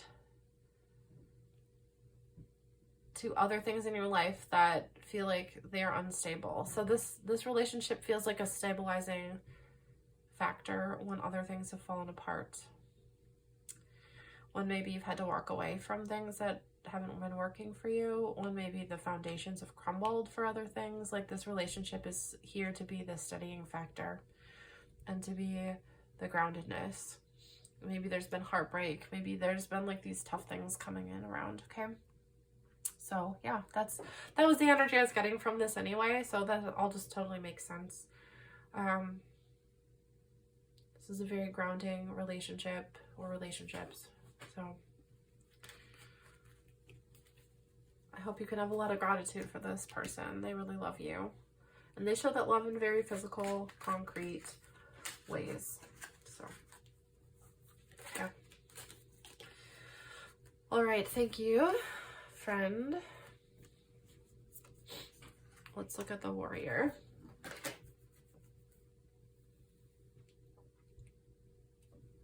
This one. So this was in the space of family, which I'm feeling like this is children for some reason, or like, I guess in my mental state I could interpret it as like other things, like maybe like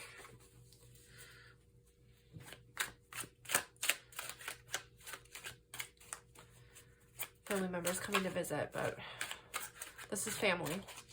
How are they helping you?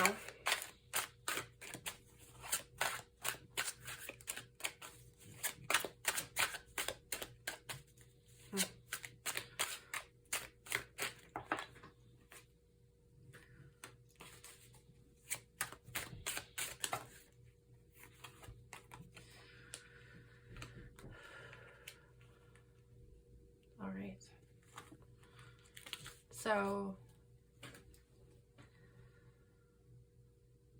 interesting. This guy's on a boat as well, kind of going off. So the sun in reverse tells me that things, maybe they're not really like actively doing a lot right now. Maybe they're kind of going off on their own direction. Maybe you're not getting the full brunt of their love right now.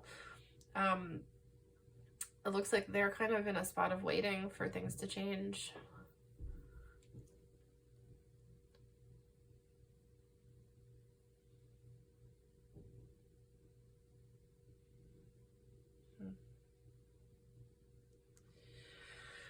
And yet when they are around and able to, they offer the tangible forms of love that they're able to and help that they're able to.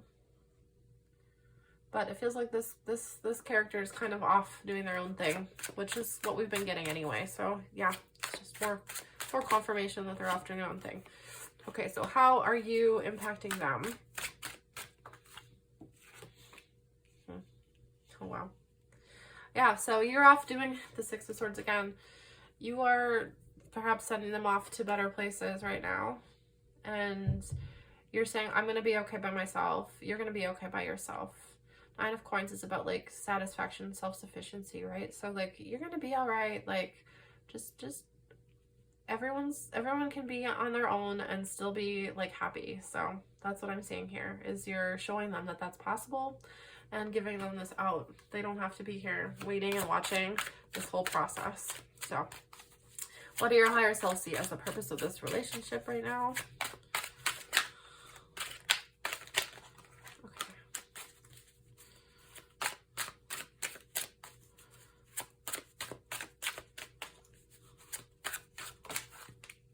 Seven of Wands.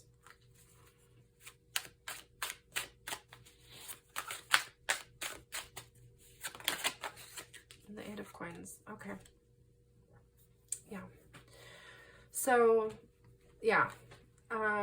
Sort of more of the same. You are fighting your own battles right now, and learning how to do that. And yet the battles you're fighting for yourself are also to help your family. Like, this is literally the family up here. And this card came out in the last reading too. And I didn't really re-familiarize myself with this story, but this specific story is a fairy tale about, this woman. She has to like I think she has to make little like outfits for all of her swan brothers to be able to turn them all human so they don't all die or something like that. So there's like this element of like having to like do something that like really hurts because they're made of nettles. So like her poor hands are like all beat up and stuff. But she has to do this like hard thing in order to like heal everybody. And that was the message I was getting from all of this stuff. So just like know that you are doing work that is meant to heal everybody, okay? Like that's really what's happening here. So this relationship might not feel super active right now. You guys are in separation, it seems like, and that's okay. That's the meaning of this for this time. So please accept it for what it is and know that it's beautiful in its own way, okay? Like this I think is like a Sleeping Beauty card, because you're just waiting. You're waiting for the activation of the new life, of the new love that you can have with this person, with these people, okay? All right, so for these cards, I haven't really done any like, sometimes I've been pulling extra cards to kind of find out who these people are, but it feels so clear in this reading that I don't really feel like I have to do that. So I'm kind of just leaving them, and just going with the readings. But let's talk about this Devil card, your self card, okay? And it's just so clear who it's about that it's like, but I kind of want to give you like maybe a little bit of an animal like that's helping you right now or something. Let's do that first. Like an animal spirit that's maybe helping guide this situation, or that's giving you some do I want one more or no? Sometimes there's two. No? Okay, we'll wait on that. How about one of these?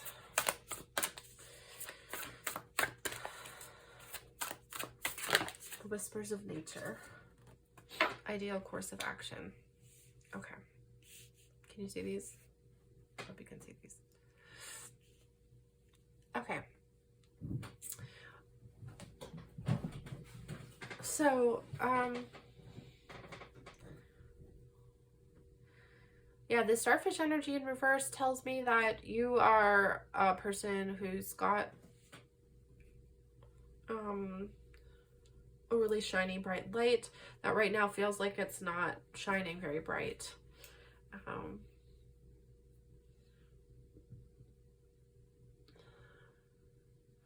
Or that you're just going in a different direction than you've been going in. So, okay, so this card, this is in fact the same as the Anima Mundi, remember? The Anima Mundi was that same star going down like that. Okay, I'm gonna pull that one out again. Yeah. So, what can I get from this? I feel like you're being pulled down to the earth in a big way. You're being pulled down into the earth, into the energies that maybe you don't even want to look at right now. And I think this is like the Devil card, right? You don't want to look at these energies. They're kind of freaky. They're freaky because they are painful, because they are things that make you feel like maybe not a great person, even sometimes. Like people might feel like you're cursed or something, honestly, and like it's not true. It's not true. And like that's not, people have like society, like all of us have like a little bit of a fear of these types of energies, and so like we just stay away from them. But you being able to face them and look at them is going to give you a level of capability of like understanding that will really, really, really make you a spiritual guide for other people. And so this is why you're doing this, and taking on this level of difficulty in this life, okay? And so I still just feel like really compelled to tell you that, like, if you're feeling lost or afraid right now, like, please don't. There is a guiding light that's like, that's coming through, and you are being cut into the gem of a human that you want to be, okay? Like, this is all for your good. This is all for your higher purpose. And it says ideal course of action, and that is just like finding the best way through what feels like this really intense time for you. Okay, so let's just go ahead and let's talk about how you are. This is about yourself. How are they helping you? This is like this might be too much, guys. I might not even be able to get anything out of this. I'm not sure. How are you helping you right now? This is like such a mirror. I don't know if I can do this. How would I do this? Maybe let's talk about your higher self. How is your higher self helping you, or how are your guides helping you in this situation? Let's talk. Yeah, let's ask for a little bit of higher help right now, okay?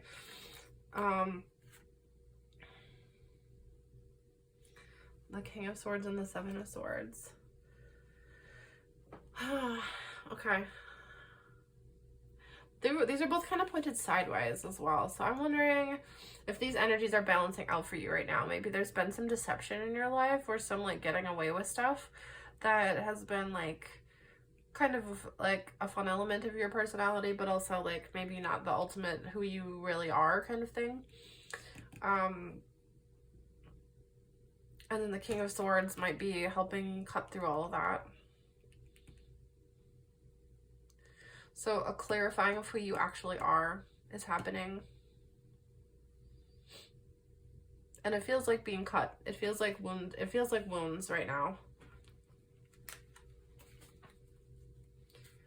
But it's bringing truth. How are they seeing you right now? What are they seeing? Oh goodness. I'm taking this one because it came out first. The Nine of Wands.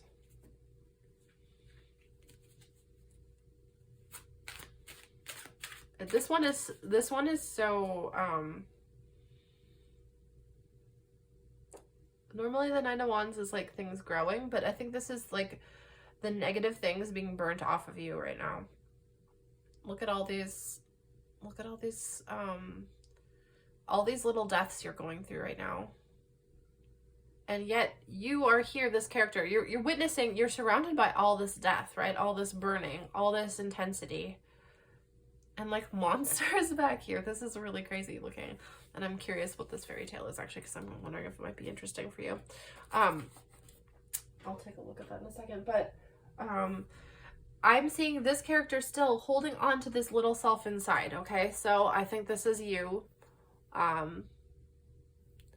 learning about this, about your inner self through all of this. And this is really what we're looking at, right? Is like differentiating between this like this energy of burningness, this energy of this phoenix energy almost, right? Like you're like burning in order to transform.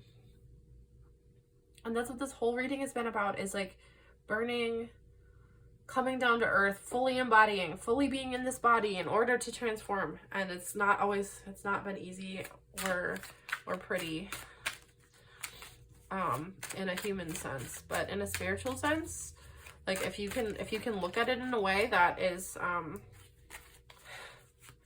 if you can look at it through the eyes of spirit, you will see what is happening is clarity, okay? And that maybe this is even your guides holding you, the little version of you, right? They're holding you through this process. Like you were being held, you were being cherished, you were being loved, even as you were going through it. Look, yes, they're watching you go through it. They're seeing you go through it. And they're fighting with you. This is, look at all these gods fighting together. Oh, this is definitely at least one god here because he's blue. Five of Wands. Okay, I really love this deck because it's all about like, it's got all this symbology, this super cool stuff about, fairy tales and folklore and stuff. But both of these images are just super intriguing to me, and I just want to know at least the name of the story. So if you want to look it up, you can.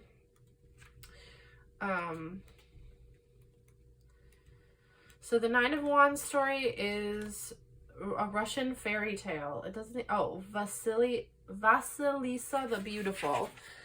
Vasilisa the Beautiful. So that's you, Vasilisa.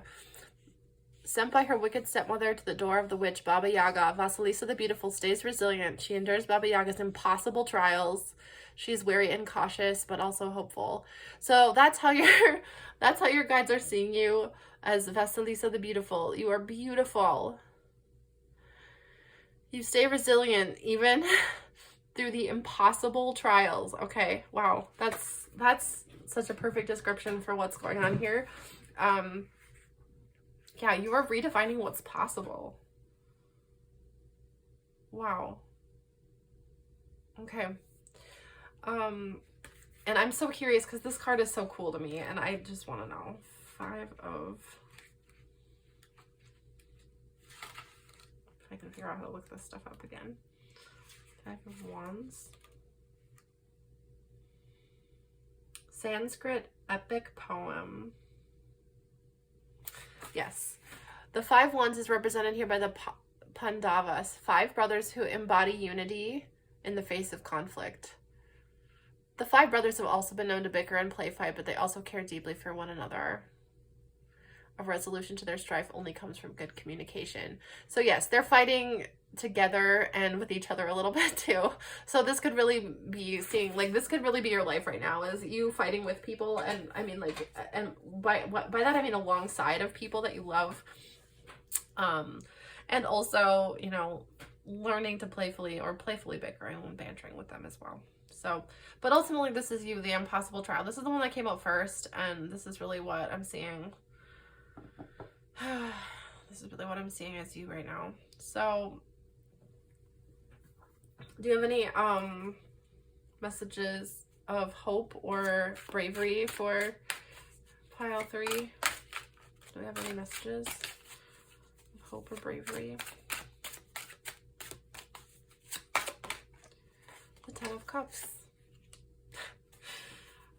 Oh my God. So this is the card of happiness, joy, fulfillment, all that stuff. Okay. So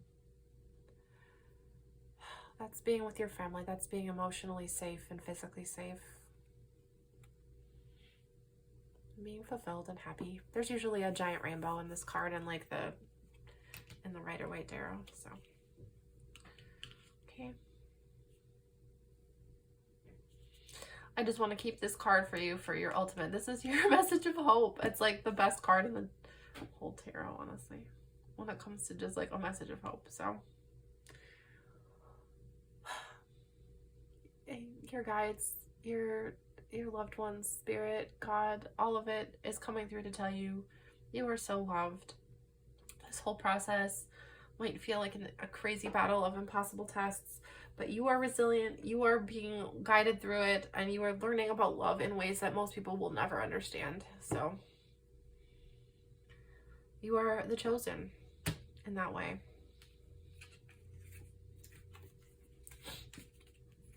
Your false self is being stripped away, and you will be truly whole.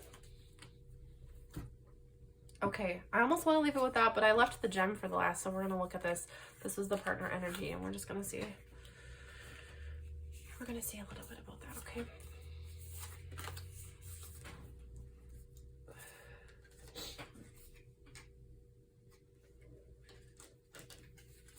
Okay. I'm trying to like put this away so I can reshuffle everything, but in that process, like, this is just, it's just been a thing, guys. Like,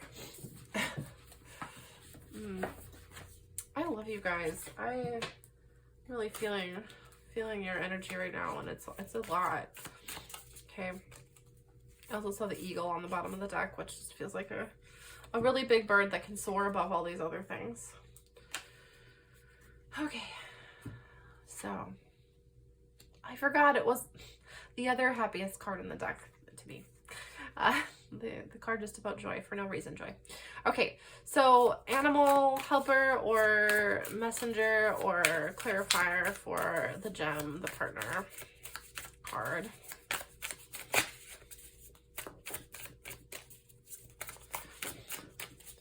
Who are we looking at here? Oh, the earthworm. I love the earthworm. Guys, this is my... I'm not gonna lie. I am a little obsessed with earthworms. I can't really go fishing because I love them too much. I even have this little like my lighter that I lit this candle with today is an earthworm candle. They're 2 little earthworms. So we're like hippie earthworms with love. Just put that right there. Okay, that's you guys, the 2 little earthworms. So the earthworm is kind of like a special symbol for me personally, and I'm just gonna go ahead and say that it reminds me of people who do energy work, who take in all the junk, all the dirt, all the old rotting materials, and then turn it into the most beautiful black dirt. Like, you can't grow good things without an earthworm. And so they are my friends in the garden, and they are my friends in this life, the people who are energy worms, I want to call them. So maybe your partner is an energy worm. Maybe your partner is able to take the junk, the gunk, and just like transform it into the most beautiful compost, which doesn't always sound like a great thing either, but that allows things to grow. Okay, so someone who can really help you on your journey of going through shit. Okay, literally. Turning shit into gold. Okay. So what a great partner to have at your side. That is a real gem. And look at this beautiful rainbow colors. It's like the same. Not all the cards in the deck have the rainbow colors. A few of them do, but I just think they're special. So, okay. So how is this person helping you? I think we kind of already know, but let's just talk about it. So how are they helping you?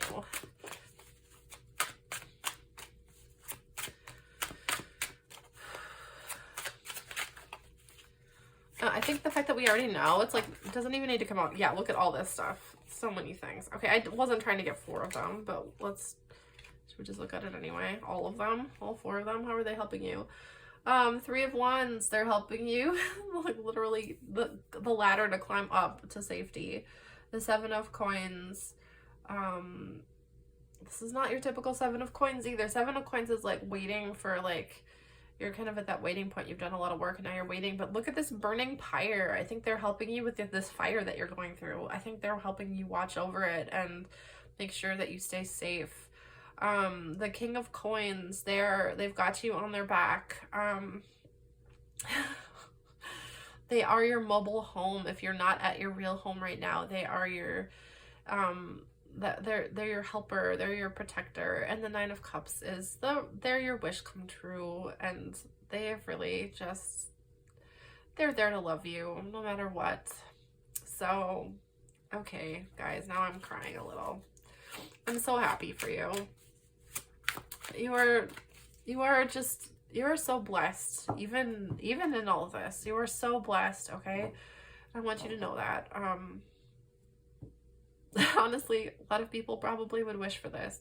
This is also a really funny card because this story, apparently this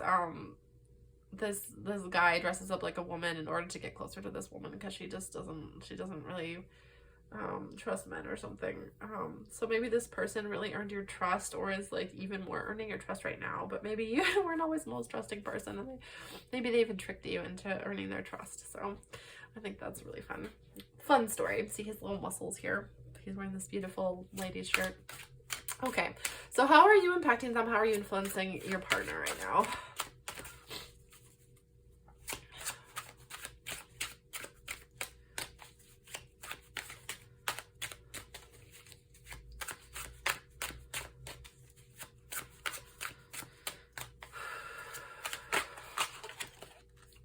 Ace of Coins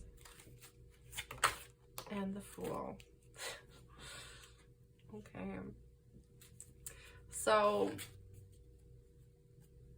you are kind of having to start over in a lot of ways right now. You are starting fresh, maybe financially, maybe in all the ways with the Fool.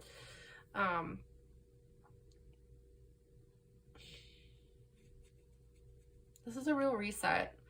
So maybe you're impacting them by helping them to revision and reset their life. And the Fool energy is a lot of times like a really good, positive, like new energy. Like it's coming out, but it's coming out in a way that, like, you know, like you have the capacity to start fresh, to start over with like nothing, like, and that's like exciting. That's an energy that we embrace in this community. Okay, so just know that it's okay to start over, and that the fresh start is beautiful. It's so lovely. Like, that's like, I always get excited about the Fool. I have the Fool on my in my personal altar that I get ready in front of every day, or by my mirror basically. But I have a really cool piece of Fool art. This guy just kind of subtly came out here. Okay, what do your higher self see as the purpose of this relationship? And its strength. So at the bottom of the deck, there's the Queen of Wands. So this is what I'm seeing for you guys, is just this ultimate strength. Look, these people are even like holding something in a similar fashion, but this is like strength especially is like, wow, this is like the weirdest animal. It's like a lion with a alligator or crocodile's head or something. So this is kind of like the ultimate animal that you are taming, which is your own body, your own like physical, the physical desires that run wild in humans. Is like you guys are being the strength for each other and showing each other how to conquer the things of this physical world. Okay. And then the Queen of Wands and even the High Priestess, I think. You're developing your impactfulness in the world right now. You're getting ready for all that. You guys are getting each other ready for that, okay? Like you are helping each other with that. And you're helping each other with your intuition. So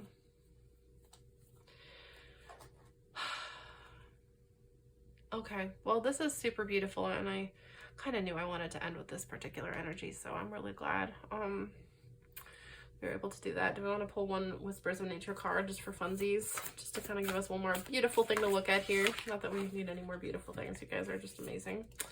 Oh, yes. Illumination and Assurance. So illumination is what we've been talking about this whole time, right? Illuminating those dark parts of ourselves and getting ready for light.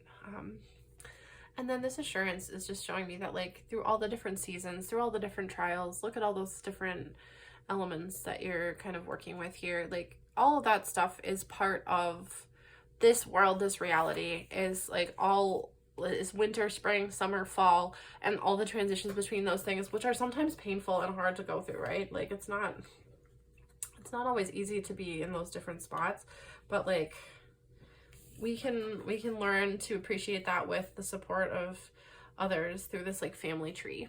So I think you have a really amazing family tree, and I think that yeah, I hope you can take this reading as a real prayer for you guys, a prayer for strength and a prayer to just keep going. And I think your guides are there with you, and they're supporting you, and they're seeing the beauty of what you're doing right now, and that you're bringing things into the world that no one could have even imagined. So just know that. Yeah, I love you guys. Okay, so if you wouldn't mind just liking this video and telling me how it resonated, I'm really curious. And if you're going through too hard of a thing to formulate any words or thoughts right now, please just like accept this as a gift and a donation to you guys. But you're welcome to take a look and appreciate